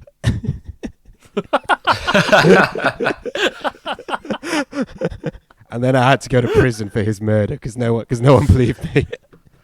Yeah, the police came and he came into you and said, he did it, and ran away. He did it! Shouted out loud. Can I just quickly Let's relay get some moved. lines from a local review that the Independent did? please. Please. of the Sheffield gig. Please. Well, I would say this reviews felt very differently from you guys. Do you remember them saying, "All right, Sheffield, you wanted the best, you got the best. The hottest band in the world is here, Kiss." The crowd went wild. Would you agree? Yeah. Apparently, they did what Stanley described as the longest encore ever. Paul Stanley said that. It was a lot of songs. Yeah. Oh no! Fuck. Oh no! Yeah, I do remember that actually. That rings a bell. Yeah, he went. We don't do encores like regular bands. We don't come out and play one or two. If we're going to do an encore, we're going to do 4 songs. Which I think they did after the encore. Yeah, they did. They did 1, 2, 3, 4, 5, 5 songs. 5 songs for an encore. That's a long fucking encore. Yeah. But even that didn't come close to the reaction that the band received when Stanley came swinging over the crowd to perform I Was Made for Loving You. There's like 3 people there, man. There was fuck all people there. There were fuck all people there. I don't. Okay, no. They weren't That's they weren't like stamping over each other to like fill the empty void in the arena. Yeah, what a night. Cool. The album cover. I think this is fine, I guess. I mean, Is it fine? I guess it's fine, but if you don't want to seem like you're doing a tribute or just living in your own shadow or trying to tap into the nostalgia market, then why are you doing this? It's typical Kiss fashion. It's dying on the hill. It's dying on the hill in the face of like all the evidence. Again, what I'm getting at obviously is that this is a homage to Rock and Roll Over, right? Which is fine. If they weren't so insistent that this is like a new thing or a better version or and all of that. On that, it's not as good as Rock and Roll Over. It's got nowhere near as much detail. The font on Sonic Boom is really tacky. It's like Sonic Boom. Yeah, it's really, really tacky. It's very Looney Tunes. It's Tommy and Eric, and it's looking at the cover. They have this very odd, uncanny quality that I don't really like, and it's got nothing to do with like the fact that they're in. That it's not the fact that I'm very protective of the other two, and and they shouldn't be wearing their makeup. It's like they're Peter and Ace, but they're kind of better looking and more clean cut. It's kind of odd. Yeah. I don't really know how to describe it, but there's something. It's like something when you're unsettling. buying. It's like when you're buying like a Halloween costume and you go online and it's like very attractive models wearing. Yes, a yeah, Halloween that's exactly costume. what it's like. That's exactly what it's like. Yeah. There's something very, very odd about it. The border is cack. This might be their worst border. I can't really describe it beyond. It's just ugly. It's a dumb squiggly line. Also, the artist's signature on the bottom, again, it makes it asymmetrical again, which is very on brand. I mean, overall, it's meh. They've done worse, but I think it's kind of beyond parody in an odd sort of subtle way. It's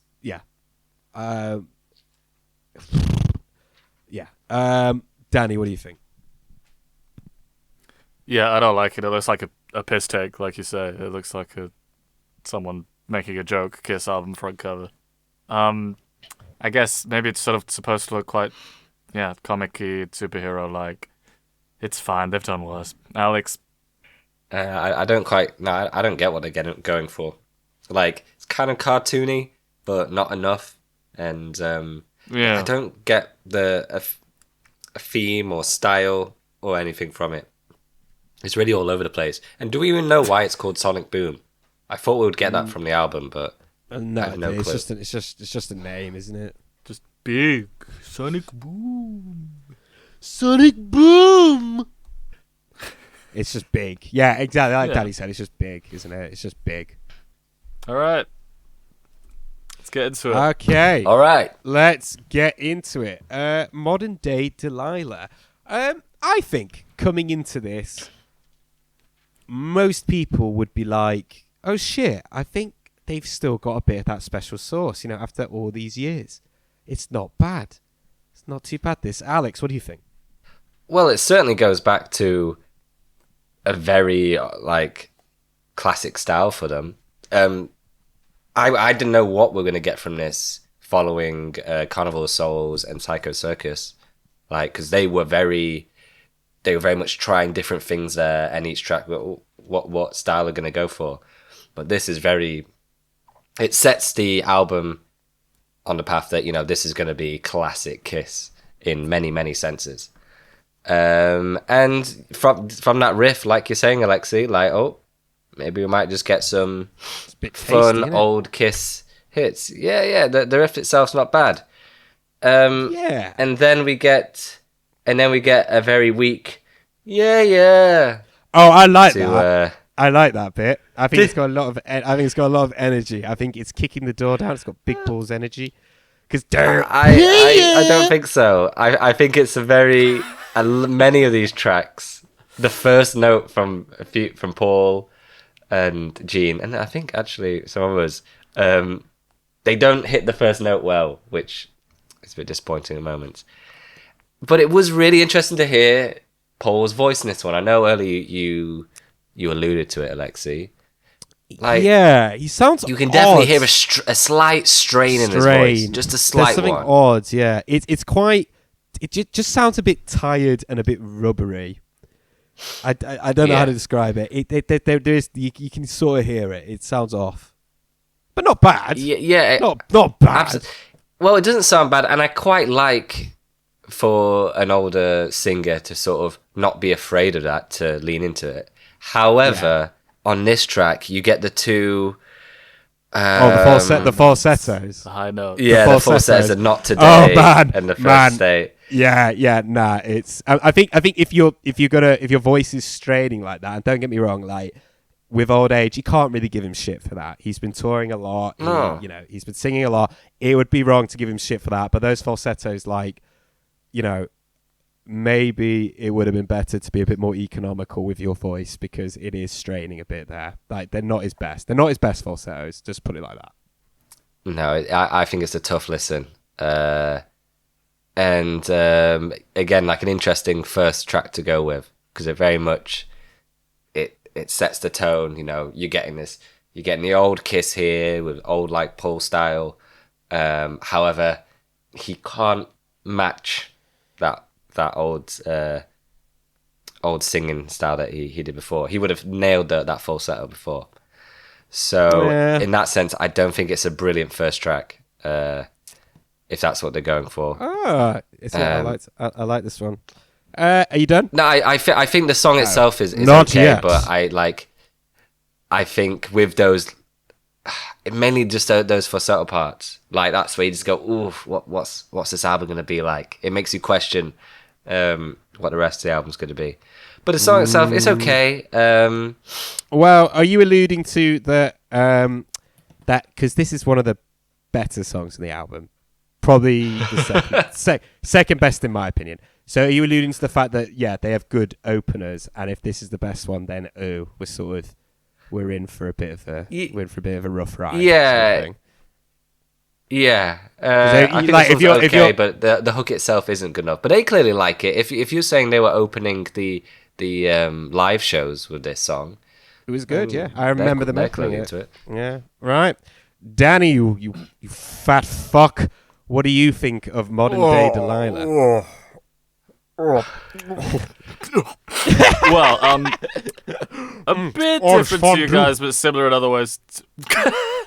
Similar in other ways too. The first listen, I was like, what do I write for this intro? It's Kiss. It's just very, very, very Kiss. On the second listen, I moved from headphones to my big speakers, and I liked it a lot more because I was cranking it. It's that sort of riffage that fits. It's that. a riff, isn't it? It's a riff.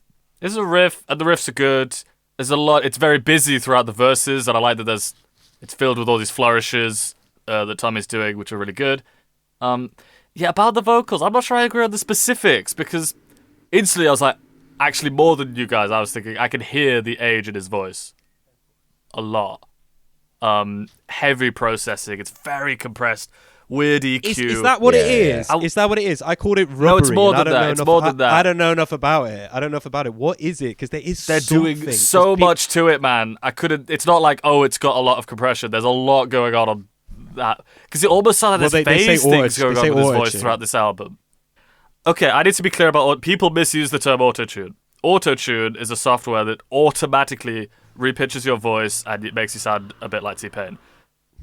There is pitch correction, which most people mean when they say autotune, and it is everywhere. I'm even a bit of a defender of it. I'm not a defender of lying and pretending you're able to sing, but I think sometimes I can understand if an artist does an amazing take, but they were just a bit flat. Instead of punching in, maybe you just use Melodyne to fix that note.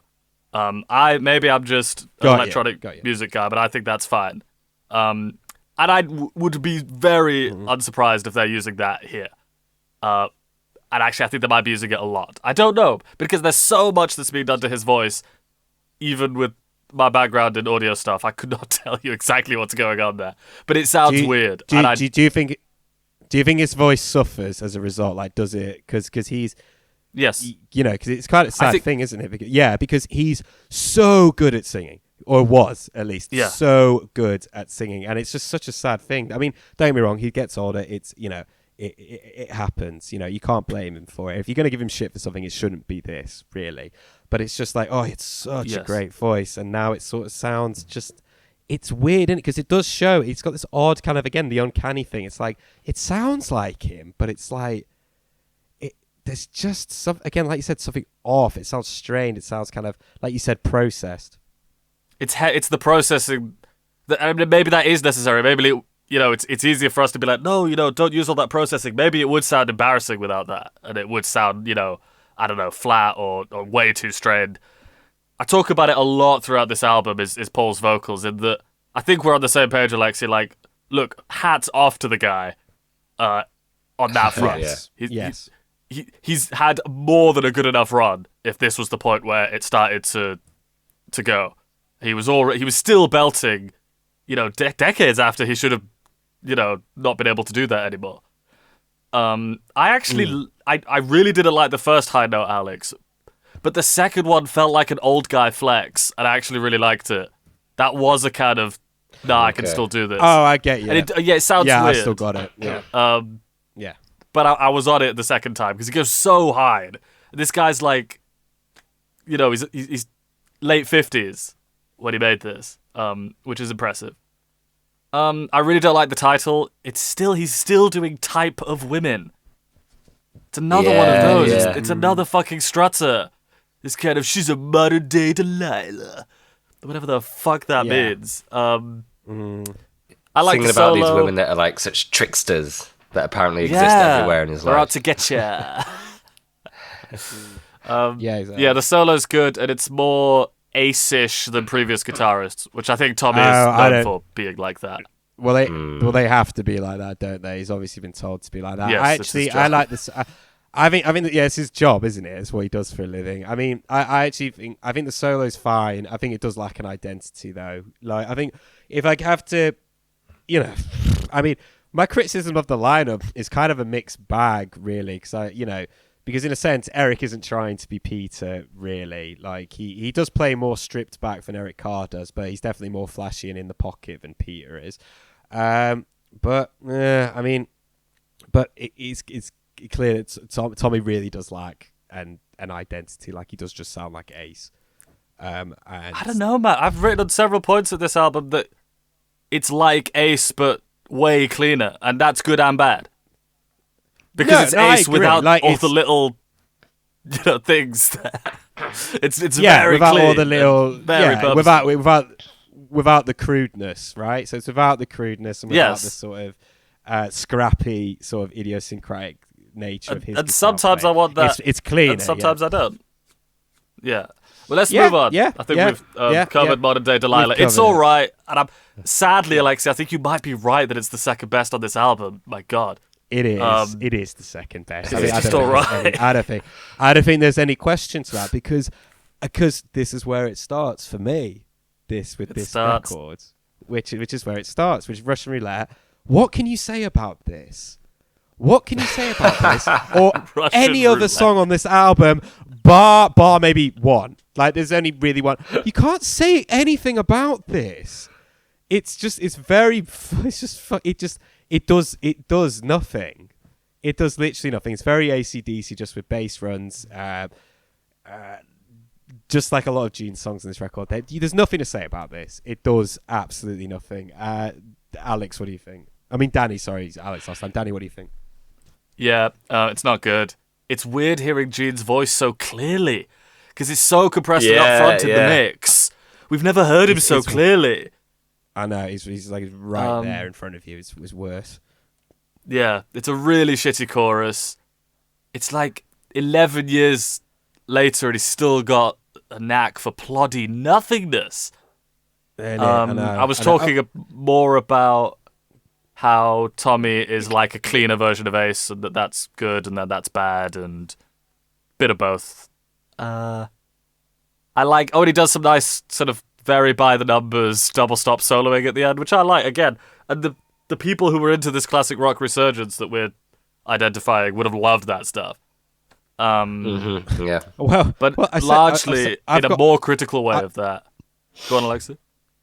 No, I was gonna say I've got that all over this album though. I've said of the most tracks. I'm like, well, this will appeal to that crowd. Like, this appeals to that crowd. Yeah, Do you know but what this I mean? track in particular, I actually wrote classic rock reader.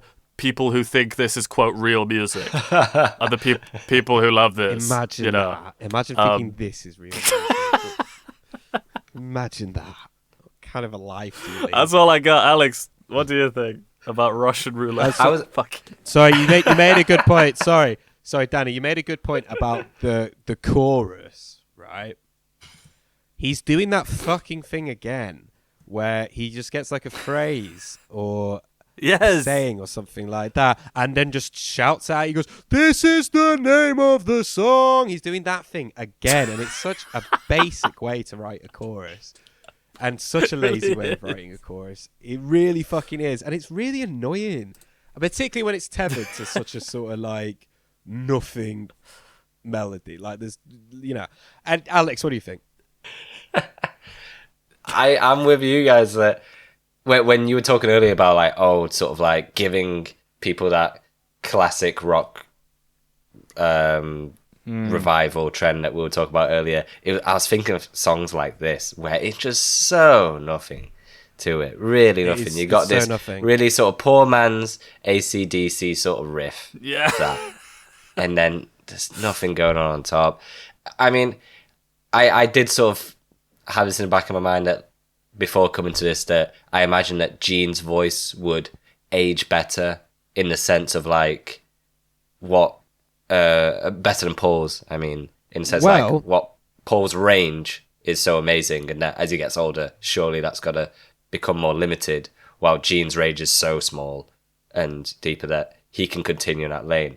But it is interesting to hear, like like Danny was saying, the production change, and he just sounds so clear and in your ear, which I don't really like whatsoever. I kind of want him to be more like masked up. It's not a great sound, especially and it's very interesting to see. I mean, I feel as though a lot of the things we're going to talk about these songs are very dissimilar throughout track to track, but like lyrically, they just give up on this album, or they just fall back on like these. They just fall back on these like it'll do. Musically like, as well. Musically as well. Like you use the word nothing. Yeah, it's nothingy. Like in a weird way. I think we're gonna get. I think we're gonna get through this track list very, very quickly. Quite quickly. Because there's absolutely nothing. There's nothing on any of these. It's so paint by numbers and so boring. And so, well, not even boring in like a bad way. It's just very like, well, that's fine, I guess. It's just not. The tracks, all of them. I mean, I'll save this more for the end, but this particular, they just come and go. They come and go, and they do absolutely nothing. They really do. They really do. But I was, I still try with these. I read the lyrics. I'm trying to figure out what they're about. And this album, it's all just the same thing, or all just nothing. On this song, it's like lines like "open up, let your backbone slip." What the hell does that mean? Let your backbone slip. Well, I don't know. Well, the deck is loaded when I like what I see. It's just like they're throwing these words that they've used in the past, and they're just like, yeah, it's fine. It's just so lazy, unbelievably lazy. It is. I mean that's something that's actually quite a unwelcome return on this album. Actually, is the lyrics, because actually, Psycho Circus and Carnival of Souls, no songs really about sex, even from Gene. Yeah, it's true. It's very absent, and then it's just come back with an absolute fucking vengeance on this album. This being one of them. I mean, that's just making the assumption that Russian roulette is some euphemism for sex. I don't really know how. Maybe once every 8 times he comes, some ejaculate actually comes out. Maybe the other 7 times it's just like a puff of air. I don't know. He goes, oh my. Today could be a lucky day. Oh, you're a lucky one. Never. It's like Russian roulette. Oh, the other thing I would say is altogether it's very, very nothingy, this song. But there is something that sticks out as being very, very bad. Is to me is that the tag at the end of the chorus. I didn't like that at all. Oh right, That was very, very rubbish. The next song is Never Enough, and more of the same.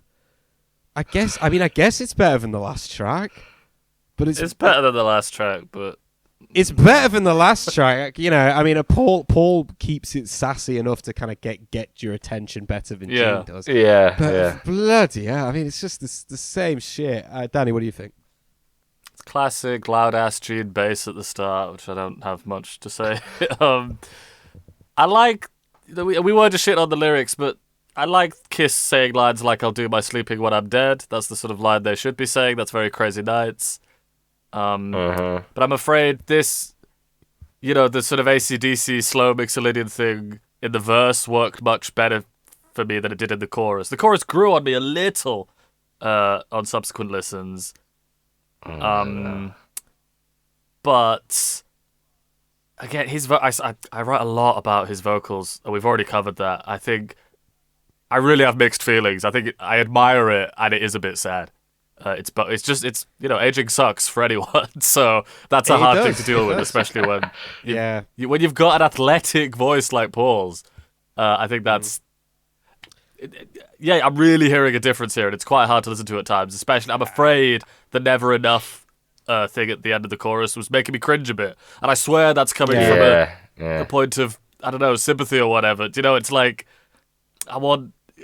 it's like watching an old athlete like stumble across as they try and still do something, but they should just be enjoying what they've done. Maybe, I don't know. Yeah, but I don't like saying that either, because have you heard him do it live? Have you heard him sing live around this period, or from like 2009 onwards? I saw him live. Have you heard any?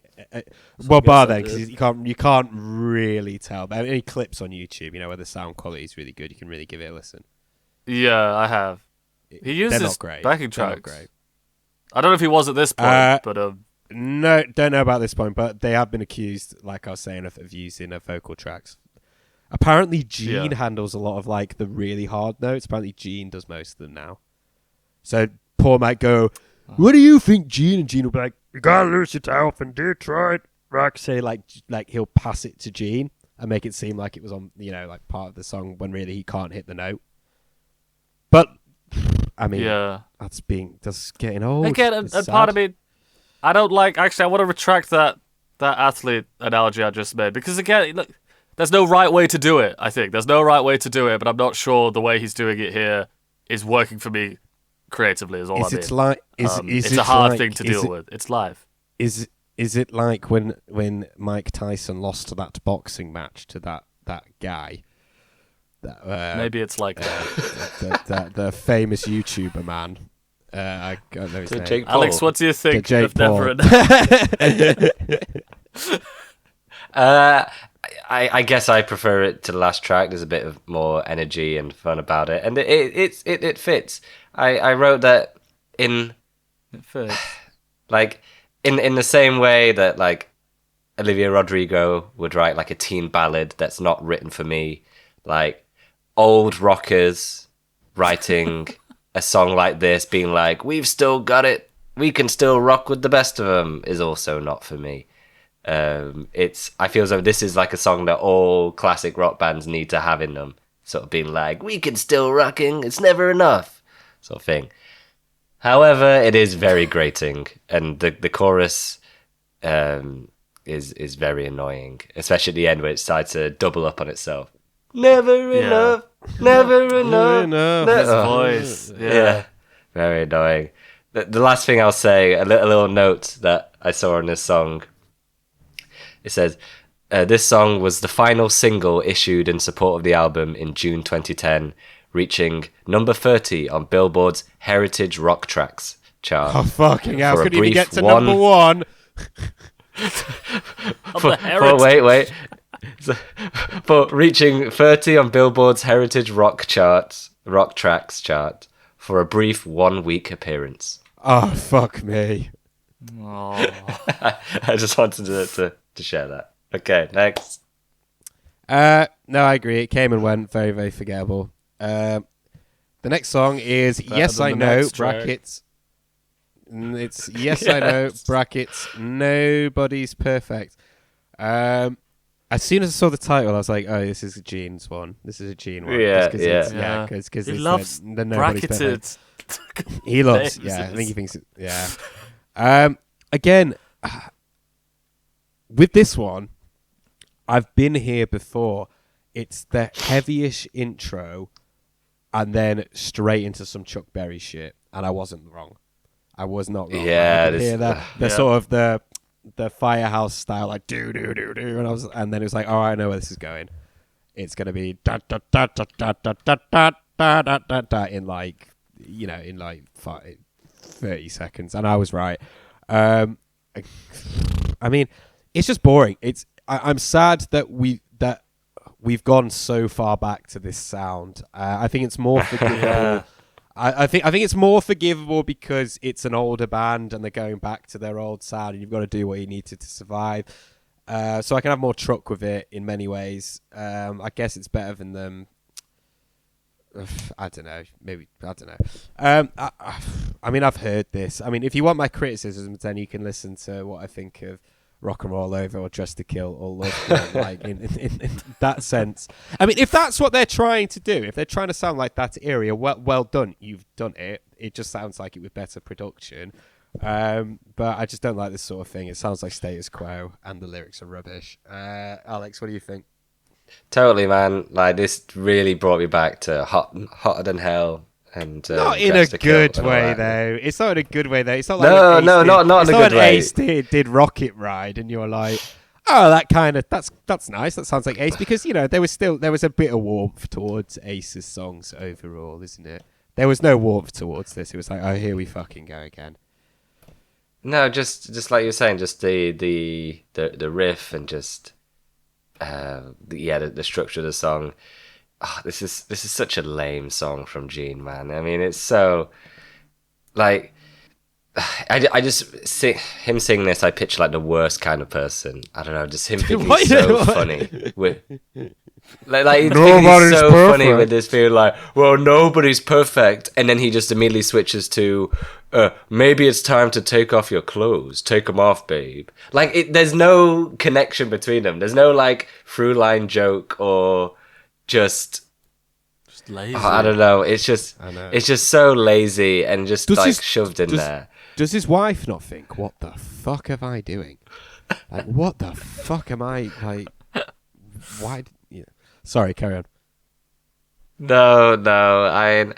There's no way for me to put a positive spin on this. I think that I wrote down the solo was fun. I can't remember anything about it. I really want to move on. I did not like this track whatsoever.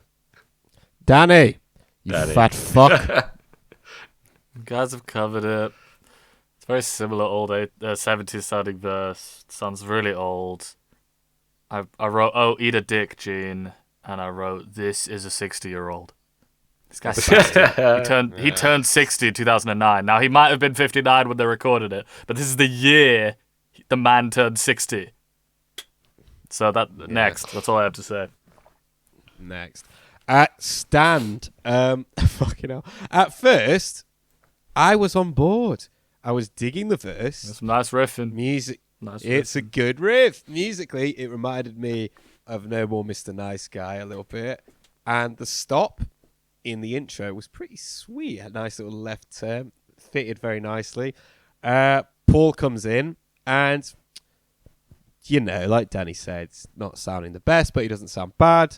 And then Gene comes in and he doesn't totally fucking ruin it either.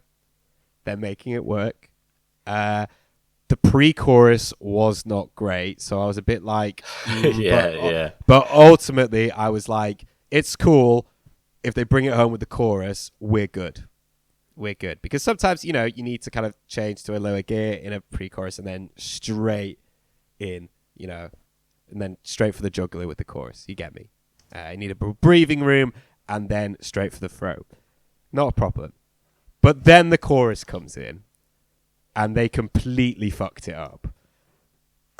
I couldn't really make sense of the chorus at first. It for some reason my brain like just couldn't register it. I was like, I just don't understand what is going on. Like this can't be the logical conclusion to the verse. It's so drawn out, the chorus, and it's so sluggish. It amazes me that they were like, oh yeah, this is it. This is the one. This makes sense. They could have gone in so many more different and interesting, in different and better fitting directions for the chorus. This is a proper swing and a miss. This one, a proper swing and a miss. Also, the middle eight's fucking rubbish. Danny, what do you think? I'm not sure I'd even be as nice as you, man. I mean, the intro's good because it's nice riffs, the guitar harmonies. But then after that, it's unbearably radio-friendly, I thought. Pompous and dumb is what I wrote for this whole song. I really think, like, it's the people who will complain about the death of rock and then put this on. That just baffles me. Yeah. You know, it's like, Yeah, young people see right through this shit, man. And the only other thing I'll say is, like, what the fuck was that breakdown? Very, That was really very bad. The breakdown's terrible. Bob Ezrin sort of just why are you making it emotional suddenly? It wasn't like that before. Alex, what do you think? I'll disagree with both of you. I think this is one of the better tracks on the album. Oh, shut up. I would take this over the last few tracks we've had. I mean, come on. No, those are I so- think like, I'm more. I mean, I guess I'm somewhere in the middle. I mean, I'm more with Danny though. Like, it's fucking rubbish. The chorus Danny's is right in everything he terrible. said, but like I still prefer that than what we've just had. Like I've heard it like agree with that. yeah, incredibly cliche, radio friendly, incredibly sanitized, like I'm gonna say anthem, but it's not even that really. Just got sort of sing along sort of thing. I think, and it's so weird that we finally get the Paul and Gene song. You know what I mean? Like this song, all I can think about is Paul and Gene wrote this for each other. And don't you think that's amazing? Not really. It's taken us so long for us to get this, for them to like acknowledge each other in a way, you know? We had a Paul and Peter Chris song before this. You know what I mean? I know what you mean. Well, Fair enough. It's just not and that just good. doesn't it just warm your heart? These, you know, them two sitting across from each other, just singing it, looking to each other's eyes. Stand Not really. by my side. No. I'll be next to I'll be you. next to you. Think about all the That trials is such, and tribulations. That's such. They'll be singing dumb it and lyric. thinking back to kicking Vinny out the band, and then singing it, thinking about kicking Bruce out the band, and singing it, kicking Eric out the band, and then bringing him back in. You know, think about the memories these guys have shared. Think about.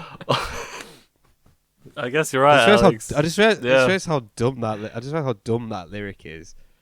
Stand by my side, I'll be next to you. Well, where else would you be?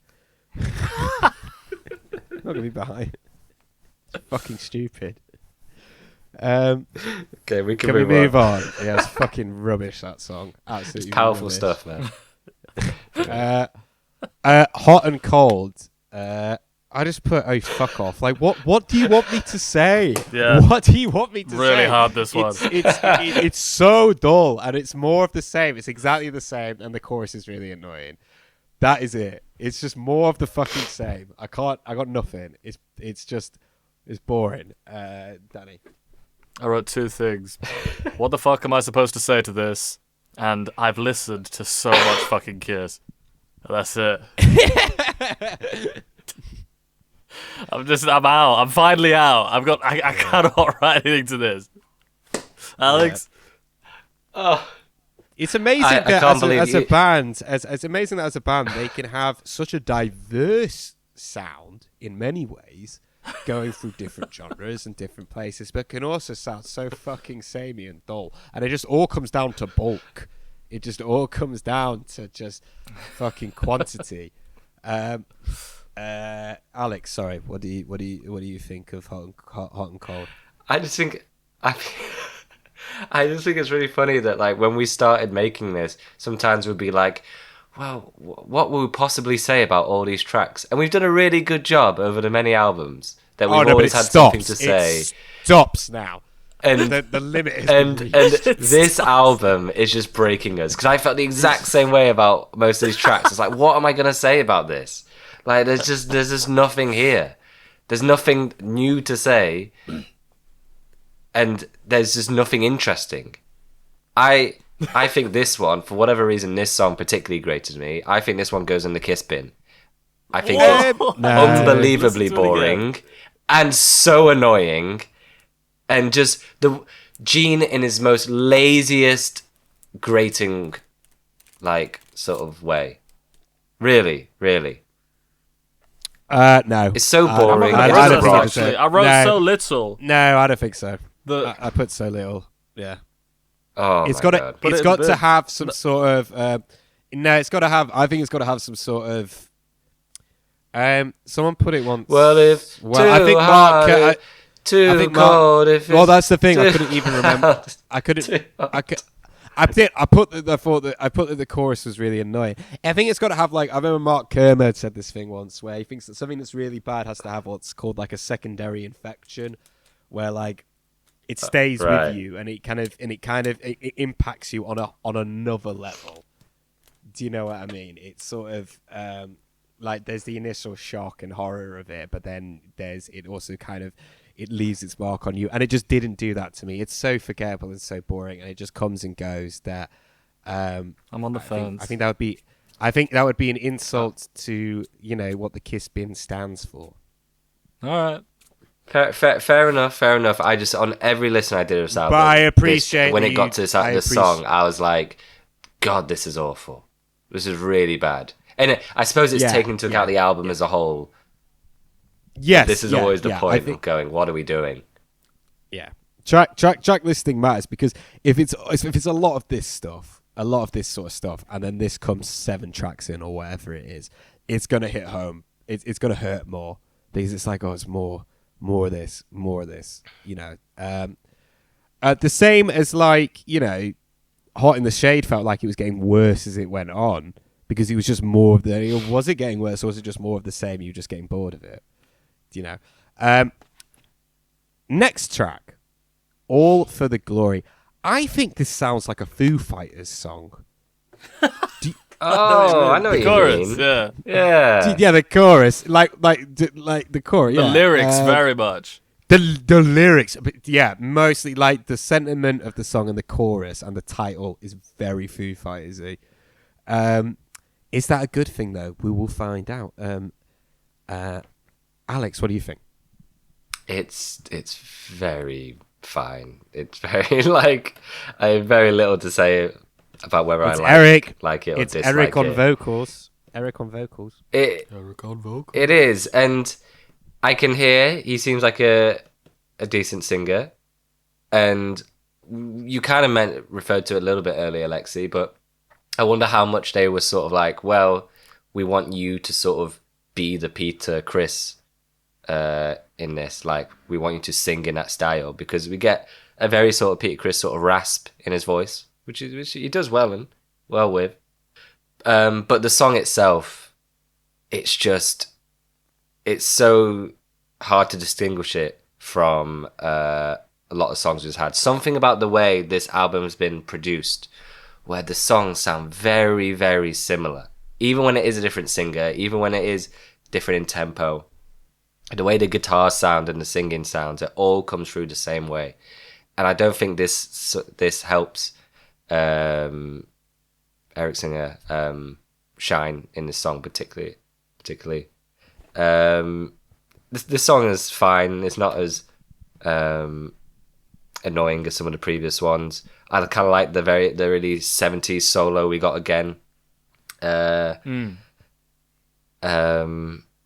But again, it's very forgettable, and that's really sad to say, because I do want to hear from these different singers, and I want these other members to showcase themselves. But I get nothing here from Eric Singer. Danny? Pretty similar thoughts. I did have more energy than a lot of the tracks. Maybe I feel a bit like how you felt with Stand on this one, Alex. I'm like, oh, this has... I prefer this to a lot of what we've been having. Something to hold on to. I thought it was an something. improvement. Yeah, generally, but... And the vocals are very good, to be clear. I really think the guy's got some chops, but much like with Peter, they've given him the scraps. This is not like a great banging song that he should be singing to showcase himself to the fans. I really liked the simplicity of the guitar solo. It was played so clean. Yeah. And the only other thing I wrote is, and this is really leads to what you said about the Foo Fighters, Alexei. It's that vague, and they've done this a lot too, Kiss. Stand up and fight as one against something we're not going to specify, so as to not risk alienating anyone in our audience. Yeah, and really this sort of stuff, again, these people, they want to complain about why rock died. It's really, this is where it happened, is lyrics like this. Just, we're just singing about fighting something so that everyone could relate. Yeah. Yeah. But ultimately, Alexei, do you have more to say? It becomes almost... Well, I was saying on what you said, it's like you're saying, it's fighting this vague thing so everyone can relate. But then music became, so... particularly lyrics since like the 70s hard rock stuff became so, there was so much depth and so much, the lyrics became so much more like relatable and personable and stuff like that this shit just doesn't really cut it anymore. It's a bit like what you're saying about it's death, and people complaining that rock is dead, and you're right, it's because of shit like this. It's because people just young people are smarter than that, and they go, this isn't fucking cool, is it? why would I enjoy this? It really is that young people see through this stuff. Yeah They see through it. They're just like, well, this is shit. If it's neither here nor there a lot of the time. It's like, well, is it heavy? Well, not really. If you like heavy stuff, you can listen to heavier stuff than this. Is it fast? Not really. If you like faster stuff, you can listen to faster stuff than this. Is it relatable? No. You can you can listen to things that are way more relatable than this. Is it groovy? No, not much of a groove to it. Go listen to groovier stuff than this. Is it energy? No, not really. You can listen to things with more energy than this. Is it is it a well-crafted song? Is it hooky? No. You can listen to way more hookier stuff than this. That's the main problem, I think, with a lot of bog standard classic rock. It really has no selling point at all. Anyway, moving on to no, it's true. What is it? Like, it's really got me thinking, actually, I guess, on a TV. I guess the selling point of, like, a lot of classic rock is the song, right? It's kind of... Just having a good time. It's kind of like, it's the singing, and it's the solos. It's the song. Yeah. It's the song. Oh, solos. I'll give it solos. But then again, I mean, you can listen to better solos somewhere else, really. I think that a lot of the... if it's about the song, let's say it's about the song, you got to try harder than this then. Do you know what I mean? You've got to try more, Ain't Seen Nothing Yet by Bachman Turner Overdrive. That's a great classic rock song. Better than this. It's way better than this. Like, if it's about the song, well, then you have to try harder, anyway. We're all for the glory. You can see Dave Grohl singing that. 100% you can hear Dave Grohl singing that. Yeah. Right. Danger Us. This might be their dumbest chorus, or at least dumbest title to date. I really think you'll struggle to think of something so on the nose dumb. They totally thought of it first and then wrote the song around it. Yeah. Because you hear the title, and you listen to the chorus, and he goes, "Danger me, danger you," and you go, "No, he's not gonna do it. He's not gonna do it. He's not gonna tag it with Dangerous," and he does, and I don't know. I didn't like this. I think we should just move on, unless you have something that you need to say about it. Something you desperately need to get off your chest about Dangerous. Well, no, this is part of the album that I haven't already covered. This is part of the album where I'm just so frustrated with it, because I wrote that I really enjoyed Psycho Circus. I had a really good time listening to that, because there was just so much weird variety, and each track would come on and it would just be something you wouldn't expect, and it was just like for us to be on this journey with Kiss, it was so refreshing. What? Sorry, I phased out. I phased out then. Are you talking about Psycho Circus? Yeah. I was saying. Yes. A diverse album. I had so Whatever much you say fun about with it, it's quite diverse. Yeah, a lot more energy, more diverse. Absolutely, Yeah. for good or bad, it was diverse. And then for this, it's the exact opposite. I know. All the guitar tones sound the same. Even the solos, even though they're all right for the most part, they all sound very similar. And all the subject matters. And this, it draws you in with like this little guitar bit at the beginning, which is slightly interesting, and then it goes straight back to what the rest of the album has been. Yeah, there's really nothing to the song. There's nothing to it, and I did laugh at the ending though with Paul. Oh yeah, yeah. So silly. So silly. Danny, what do you think of Danger Us? It's not great. I think it's funny that Tommy straight up did the ace, like literally the thing this always does. Yeah, it's he did ridiculous, it. Yeah. This riff ain't the one though. Everything else I wrote is a lot about Paul's voice, but I think we've covered most of it. He had a hell of a run. It's hard to listen to. Next. Yeah, it'll be interesting listening to Monster, right? Because he had vocal surgery in between the release of this and the release of Monster, so it'd be curious. So there's a chance. I'm an Animal, man. I mean, I didn't like this one. It's a ploddy Zeppelin ripoff. The only thing that really stuck out was he struggles, apart from it just being that a ploddy Zeppelin ripoff, and I didn't like it. Gene struggles with pre-choruses. And I've only just noticed, I guess, well, I've probably pointed it out, but in general, it might be his weakest point as a songwriter. There's always and they're always ascending, but either not enough or either too much. There's always a push and pull, and it never quite figures out where it's going. Not all the time, obviously, but it's something I've noticed about him. I don't like this. It's ploddy, Zeppelin-y, rapey, typical Gene stuff. It's very she. I don't like it. And Danny, what do you think? You cannot put this so late on an album and expect me to have things to say. I think it's boring. Yeah. And the solo sounded good, I suppose. Alex? It starts off with a very weak yeah, which made me laugh. It's so boring. I just wrote, I'm so bored now. I think It's very boring. He doesn't have the aura. He doesn't have the charisma for songs like this. He never did, but now it shows even more. He can't pull it off. Man doing It's worse. Exactly. It's worse. It's way worse. I'm an animal. It's like, oh god. And I'm free. And I'm what? I'm Pete. I didn't read the lyrics. And I'm free. And I'm Pete. All right. And I'm Pete. It's Peter Chris, the cat man. See, he is an animal. I wrote it for Peter. Oh shit. I'm an animal. And I'm Pete.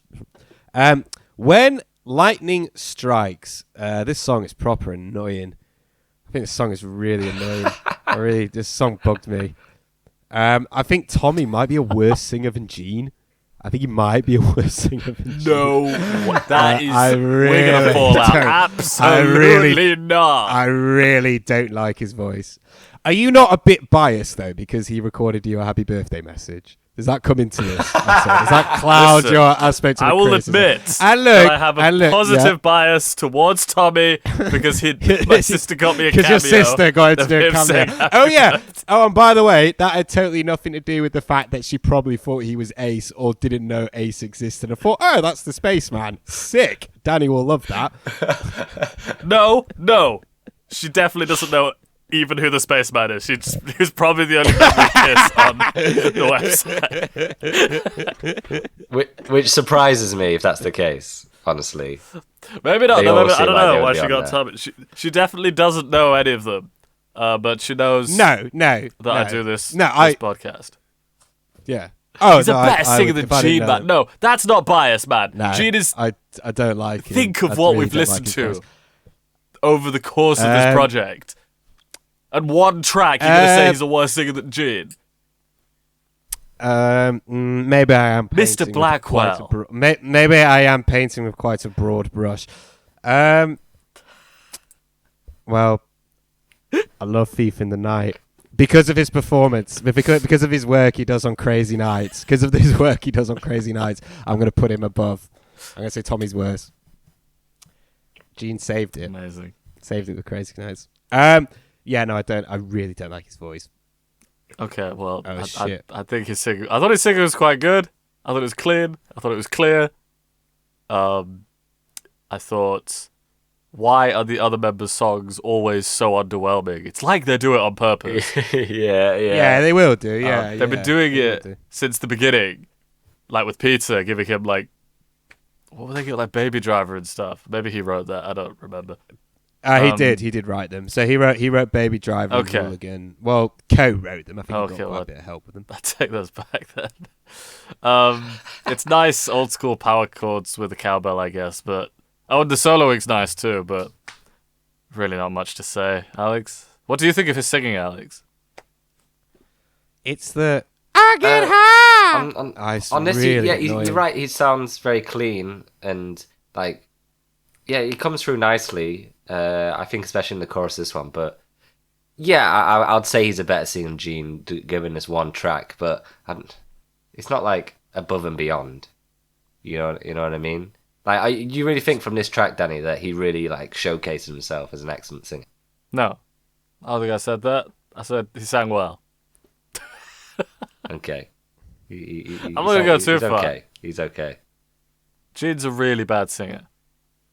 It is true. He is a bad singer.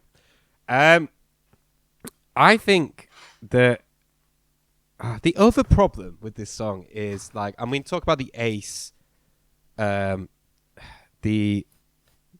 Ace comparison, right? And it's kind of unavoidable, really. But this song is really trying to be Ace.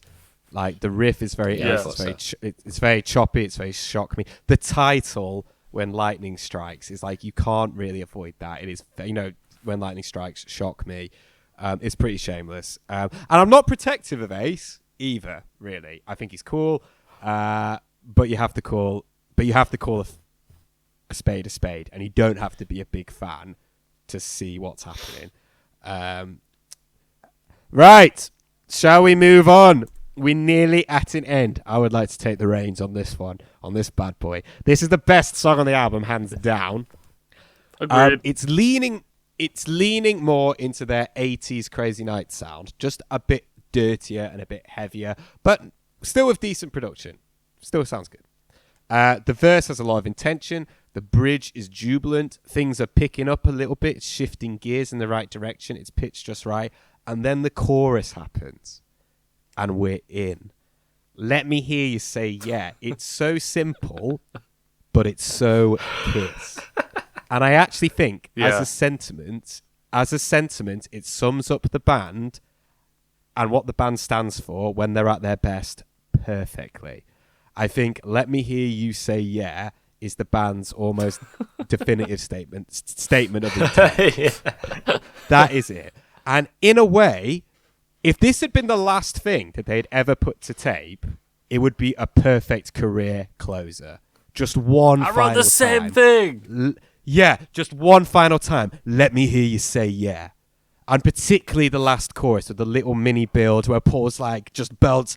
And yeah, his voice is straining, but he just belts, let me hear you say yeah, like just one last time. Let's do it. And if you view it through that lens, it's actually quite emotional. And I got a lot out of it. Sadly, though, that isn't the case, because it isn't the last thing they would ever put to tape. But it's great. It's really great. And and I do have a good memory of this being a really fun surprise when we saw them live. I've been like, oh, that was good. That tune was good. What was that? Because I hadn't heard it. I hadn't heard it. And that's an amazing thing. Like, think about it. You're going to go see a Kiss concert, right? And they play a new song, and you're like, that's good. That's baffling. Like, that is really quite an anomaly. Also, going from the breakdown straight back into the chorus, then back to the bridge, then to the final chorus is a great piece of songwriting. If you've got a fat chorus, rinse it. Just make sure you break it up, and they do that pretty economically. Bad middle eight. It's got a bad middle eight, but I can live with that. A lot of their great songs have bad middle eights. And finally, above anything else, it's a great closer. It's a great closer. And they finally did it. I mean, don't get me wrong. I think Thief in the Night is a great closer. Maybe if I look through the track listing of other songs, I might be like, oh yeah, that's pretty good. Black Diamond's a good closer as well. But after a while of a lot of albums that, on average, don't have good closers, this is a great closer. It's a good one. It would have been a great career closer. It bangs. I'm super into this one. Super into this. Alex, what do you think? 'Cause I think me and Danny are very much on the same page. Alex, what do you think? I'm super surprised you guys give a shit about this one. I do. It's a bit better than a lot of the other tracks on here.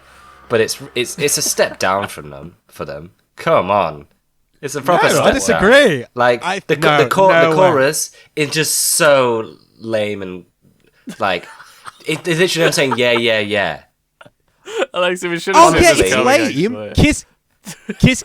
Yeah, it's lame. But Kiss are lame. You have to accept the lameness. I agree with they all can't what you said You there. have to accept the lameness and the over the topness. But that's what this band is. It's about going, it's about, say yeah. That's it. That is them completely, perfectly encapsulated within a nutshell. Let me hear you say yeah. That is it. I agree with that. And that can be true, and it's still not a great song. It has all the same problems that the album has had. It sounds so flat. And this one, for me, listen to it, it was the most compressed. Like, especially that pre-chorus bit where it's like the... I don't wanna hear the night. Like everything sounds so like Paul's voice and all the guitars sound so compressed together. I honestly think like this one just doesn't punch at all. It really doesn't. And I can agree with what you're saying, like in terms of how it fits Kiss, and this is what they are doing at this point in their lives, and I'm sure they believe it. But this is not a good song, man. Yes, it is. No. Daddy, I don't have much more to say about it. It's just how I feel. Danny. Right. Son of a bitch. Well, I don't know. Right, Daddy. Yeah, I don't know what that was, Alexei, what just happened there, but I wrote finally Fuck that was. finally finishing an bangs. album with a banger. What the hell did they give you in that freaking arena tour? A fucking sick show. That's what they gave us. And a police escort. Well, it's weird that I am, weirdly familiar with this song, because it's the only one that I paid any attention to back then from this album. I guess because, of when we saw them, Alexei. This one, Slam. Yeah. I love the chorus. I wrote, Alexei, I'm really Chorus, curious great. how Monster is going to be, because this would be such a great note to end on from Kiss. It would be fantastic. It'd be perfect. Neither of you have mentioned it much, but I fucking love which I usually hate, the emotional breakdown before the final chorus when it's like, Let me hear you sing it. It's very 90s, that. It's very 90s. It's kind of weird. Yeah. It's like they kind of move from the 70s and then they kind of go like 2 decades ahead and then get brought right back again. and Alex is going to be very happy with this, I swear his vocals are better on this one track on the album, and I'm sure that's not nostalgia for this track. I'm sure they're better on this. Like you said, Alexei, that last note that he does, or the one in the last chorus when he's screaming. I was rocking the fuck out to this every time I put it on. I love this, man. Absolute, I love this, man. This is a top tier Kiss song. It really is. I find myself, I found myself pointing, going, say yeah! It's about celebrating. It's what they do good. It's about celebrating life. It's good. Let me hear you say yeah. Say it. Say yeah! Let's do final thoughts. All right. Okay. As you're probably aware, I had very little to say about this album. Very little to say about it. Probably the least I've had to say about any album they've made so far. It's probably exactly what the fans wanted, which tends to be a bad sign. I got very little out of most of the cuts on here. Almost halfway through all of them, I bar the final track and the first track, but almost halfway through most of them, I just kind of evaporate. They just sort of evaporated. They were so dull. The things that stuck out the most were the title track and the final track, which were great. The chorus of Stand for just being fucking weird, and sort of just how much Tommy is trying to sound like Ace. That did stand out to me a bit. Other than that, I mean, they picked up a lot of tricks along the way, particularly Gene, which I guess make their songs flow a bit more competently and cohesively. In that way, it's kind of better than a lot of their mid-70s material, but it's also so dull. It's competently put together, but it's so fucking boring. And it's not always competently put together. There's still a lot of clumsy bits, but it's just so dull. I mean, if I were to place this, I would maybe... I would think it's a hard one because I would probably put... I mean, I would put it below Animalize. I'd put it below Animalize. Because Gene's solo album is obviously better than that. Hot in the Shade, it's obviously better than that because it's way shorter. Music from the Elder, come on, way better than that. Carnival and Souls was a real struggle, I felt, to get to because it was so fucking long and it was very disingenuous and very also just kind of a fucking downer. Harder Than Hell, it's better than Harder Than Hell. It's got better production. It's the songs are more cohesive. It's less clumsy and the playing's better. Rock and Roll Over. It's got Say Yeah on it and Modern Day Delilah, which is better than anything of Rock and Roll Over. And Rock and Roll Over has some really low points. I guess this is where it gets tricky. This is where it gets tricky. I'm going to take Peter's album out of the equation because I don't even think it should be this low, Peter's album. So I'm going to take that out of the equation. The self-titled has some really low moments, but it also has some highs, some really high highs. I guess the question is, right, that this album is very fucking samey and very, very consistent for the most part. So it's whether that consistency on average is better or worse than, for me, Kiss, Love Gun, and Dress to Kill. It's definite. It's around there. It's around the 13 to 16 mark for me. Danny, what do you think? I think a few things I've mentioned before. I think the fans are totally fixated on the wrong stuff. I even think you're taking it too far, Alexei, with the whole trying to sound like Ace and Peter. I think Tommy and Eric delivered throughout this album. Can I clarify? Yeah. Can I clarify something? I don't think Eric Sure. sounds. I don't think Eric sounds like Peter.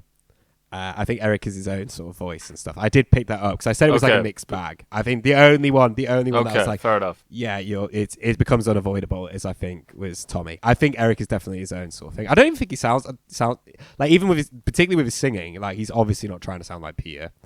It's not a Peter song they put him on either. Anyway, I think he's got it's not a songwriting, but I think he's got a little bit of like It's this got rasp. a bit of rasp, like Peter, yeah. But I think obviously Tommy plays like Ace. I think that's true, but I just think that is nowhere. That's not going to come into my conclusion when thinking about this album. I think that's not to do with the songwriting that much, really. I think I'm more focused on, how bad Gene has consistently been at writing songs is always going to trump a guitarist basing his sound off another guitarist who I generally quite like. I don't mind that. Do you know what I mean? I just think that what all people talk about on this album is that point. When I was looking this album up, definitely. I think that's misplaced. I mean, don't get me wrong. I think this is the album Rock 'Em. It doesn't. Sorry. No, you go on. Oh no, I was gonna say it doesn't really come into my conclusion that much, really. As in, it doesn't like. Okay. It hasn't Okay. really. It hasn't fair really affected where I put it. In fact, to be honest with you, I put it above most of the ones that Ace is on.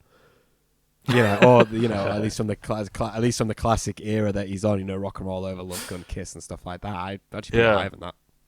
Well, I wrote this. It's like the album Rock and Roll Over should have been, in that it is a kind of just clear, simple rock music, radio friendly, easy to digest. But I really don't like how. I feel like you're not supposed to review an album like this, and that leads into what we were saying about all the classic rock resurgence stuff that was happening at the time. This was not designed to be viewed critically in any way, really. I think it's interesting often to hear how a band ages, because they often take two routes, which you could either go like to new and interesting places that you wouldn't do as a young person, or you can kind of have that sense of, oh, well, they still got it. They're still doing what they always did and they're great at it. Or somewhere in between. And I'm oversimplifying. This album offers nothing in terms of maturing as a band. Like, in terms of, like, wow, they're trying new things or whatever. Maiden, and they never had Maiden that much. are a good example of that. Right, yeah. Maiden, in many ways. Actually, I haven't listened to any of their really recent stuff, but Nah, for a but long let's say time, it was stuff like, yeah, they from still got it. Brave New World. Yeah, from like Brave New World, you were like, oh shit, yeah, they've still got it. Matter of Life and Death, absolutely. Stuff like that. It's like shit, they can still pull it out. Yeah. Yeah. Kiss don't do that point either, I think, because they never had much of it to begin with. And coupled with Paul's impressive but nonetheless aging voice, I couldn't help but think a bit like, well, what if they played with that? What if they tried to do so? Because some artists like John Martin, he did like totally different music towards the end of his career because his voice had changed. Now, and again, I feel like people listening are going to be like, I think you're missing the point of who Kiss are as a band. But, if they really felt like they had nothing to prove anymore, which is definitely what they want us to think, why are they trying to keep up these lame appearances? Why are they writing music like this that's so pandering, that's so trying to just be agreeable to everyone? If they really wanted to be, for the message of the album to be like, we're just still doing our thing and we're killing it, which some people can pull off, as we've said, then where's Beth? Where's Crazy Nights? Where's Million to One? Where's Love Gun? Where's Black Diamond? The things that they really did do well in the past really aren't coming to the forefront here. I think they've become embarrassed or otherwise unable due to age of recreating anything but their most watered down and radio friendly, rock that, as we've said, the market was peaking for at the time. Like whichever way they age, I want to hear that they're happy being themselves and not so fucking self-conscious as they've always been. I think that's what so many bands lose as they age, is a sense of trying to prove themselves. While Kiss very much feel like students still. Do you know what I mean? Where it feels like they don't sound very confident in themselves throughout their career. They're always telling us, explaining to us how important they are as a rock band in interviews. While other bands never need to state their significance because it's assumed. People already know it and they know that people know it. Kiss are we've spoken about it before, right? They're always selling you a famous band. They're selling you a rock star. And I think that again, I've got off on a bit of one there, but that's what I was thinking of when I listened to this album. In terms of ranking, I think Say Yeah lifts it a lot. I'm struggling. I still think we put Revenge way too high, man. Because I think this album has to be above Revenge because of Say Yeah. Say Yeah is just better than anything on Revenge. But that feels way too high to put this album. This is nowhere near as good as Asylum in my view. So I think it would definitely, we're talking 10 down. Definitely 10 down with this record. Why is Revenge above these albums? Anyway, I would have to say Rock. We could move it, but I think it me has and to Alex be are a above bit more Rock and Roll favourable over this on album. Revenge. I think so, yeah. I think you are. I think I liked it less. So I think, man, that's all I can say. Between fucking Psycho Circus and Rock and Roll Over, somewhere there. Alex, what do you think? Give us your closing thoughts. With this, I agree with a lot of what you said there, Danny. And this lineup of Kiss with Tommy Thayer and Eric Singer, they really just don't have very much personality or character. And honestly, for me, I'm going to keep my thoughts short, but for me, I really don't like listening to this album. I think it's a really sad listen. The one saving grace is that it's very short. And to me, if this had a few extra tracks, then this is another Hot in the Shade listen. Ooh. Honestly. Like Hot in the Shade was the closest thing we've had since where listening to it, I was just like, I just can't be arsed with this. Like, I literally think that this exhausting listen, it's giving me nothing. There's nothing to say about it. There's nothing to glean from it. It's a really boring and tedious listen. I personally think this should go way lower than what you guys are saying. You guys are saying go above Hotter Than Hell, but I'm like, why? What does it have to offer more Hotter Than Hell? Yeah. Say yeah. Say yeah lifts it like 5 notches, like 5. Yeah. Say yeah lifts it. What did they delight us on? I know. We'll compromise and fine if we want to go higher, then can do. But for me, to put an album like this above, like, Carnival of Souls is such a more interesting listen. They were trying stuff, and there's songs now I'm going like, oh, what's going on? They weren't great. Yeah, but there was a diss. But also, listen, I would much rather listen to Carnival of Souls than this. Much rather. But there's really, if I had to listen to an album.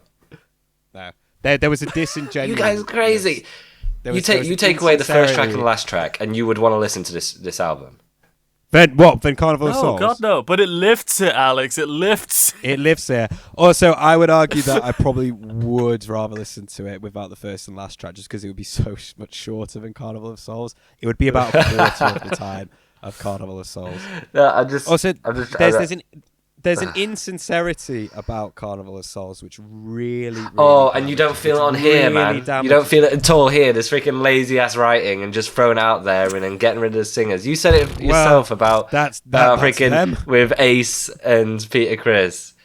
Well, I think Can I that it's propose more something? that. Yeah. And I don't want to open a can of worms, but I don't know why Rock and Roll Over is above Hotter Than Hell. Are you going to say we should put it at number switch 'em one? and put this- I'm saying we switched around Rock and Roll Over and Hotter Than Hell because I can't bear this being above Rock and Roll Over. But I see Alex's point about Hotter Than Hell because Hotter Than Hell has mainline. I think Hotter Than Hell should be above Rock and Roll Over, and this album should be in between the two of them. Yeah. I'll You know what? accept I actually wrote something in my notes that I forgot to mention, which was probably more than any other album. I'm not that bothered about where it goes, mainly because it does just camouflage into the 70s rock side of them pretty seamlessly. And I think the three of us will be on the same page. So I guess fucking put it where you want. I will draw the line though. Right. So the line I draw is that it's definitely better than Gene, Shade, The Elder, and Souls. Better than all of those. So I'm quite happy with that. Let's flip Rock and Roll Over. Okay. And Are you guys okay to flip Rock and Roll Over than Hotter Than Hell? Hotter Than Hell. We were still very new to this. Yeah. You know, honestly, just Did thinking you about put Rock and mainline and Roll Over? even the less good songs, like the what's the first track? Who's your baby? They've done I so don't much like that worse song. than that now. No, but most of Rock and They Roll have. Over is worse than that track, I think. Well, actually, Parasite, Parasite, and Watching You, I like, and I also really like Mainline, so I'm quite happy with that. And we all the really hate Rock and Roll self-titled- Over. Yeah, I really fucking hate Rock and Roll Over. Also, the self-titled is always a fork in the road because it's always like, Yeah, it's really hard. it's got three bangers and like a couple of good riffs, but then like three fucking terrible songs, and it sounds like shit. The production's terrible, so that's always a bit of a fork in the road. Love Gun's got the title track, so we're good. Peter's solo album, I think is great. Dress to Kill. Let's again, do it, I would Alex. say this is more like Just to Kill. Let's just do it. Slip it in. Slip it in, and we're switching him over. I can see him highlighting it on the shared document. He's doing it, folks. It's in. It's in now. It's As you're okay. as you're highlighting and sticking this in. Next time, we've got Kiss's final album, the very last one. Oh man. And then it is done. This has taken a year to do this. And that album is Monster. I've heard no songs off Monster. This is the first Kiss album Me neither. we've ever done where I have not heard a single note of music off it. So I'm totally going blind, see what I did there, into it. Oh, nice. Fucking nice. And, you know, and at the end of it, I would like us to sort of conclude our final thoughts, not just on that album, but where we stand on Kiss as a band. And I've got a question. I've got a question for you guys to take with you and ponder. Because, you know, we're going to say, oh, Kiss a good band or whatever. That's, you know, we're going to... that's sort of the general takeaway from this. We've gone through every song, pretty much, bar some B-sides, rarities, maybe stuff on live albums, you know what I mean? Deep cuts. And, you know, we can say with some authority what we actually think of them as a band. And I think it's kind of important to think about, well, does the history of a band, does that come into it? Does, like, because, you know, does the experience of being into a band also include the story and the, you know, and the culture around it? And is it just purely based on the music? Because the result of them being a band is that we do have this sort of history and this story that has come from it, which, you know, speaks for itself. So, you know, I'll have a think about that. All right. Also, if you do listen, if you are a fan, which is, you know, rare, but let's say you are, don't worry. Once we've done with Monster, we will have more discographies that we're going to go through. So don't worry. Stay tuned. You will get your tuned, fix, folks. Stay tuned. There's big things coming. Big things coming. Don't worry. You might need to take the night train over to Paradise City, my sweet child of mine.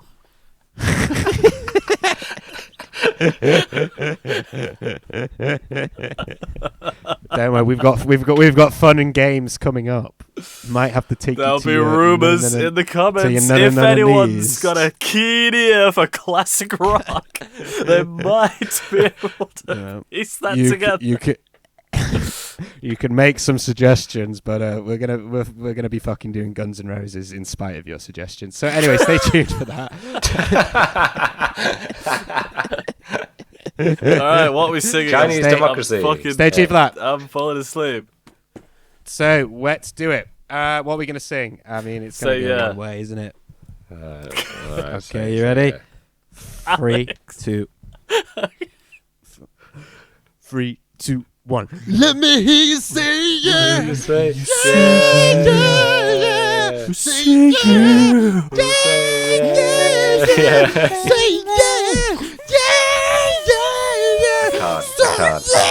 I can't even remember how it goes.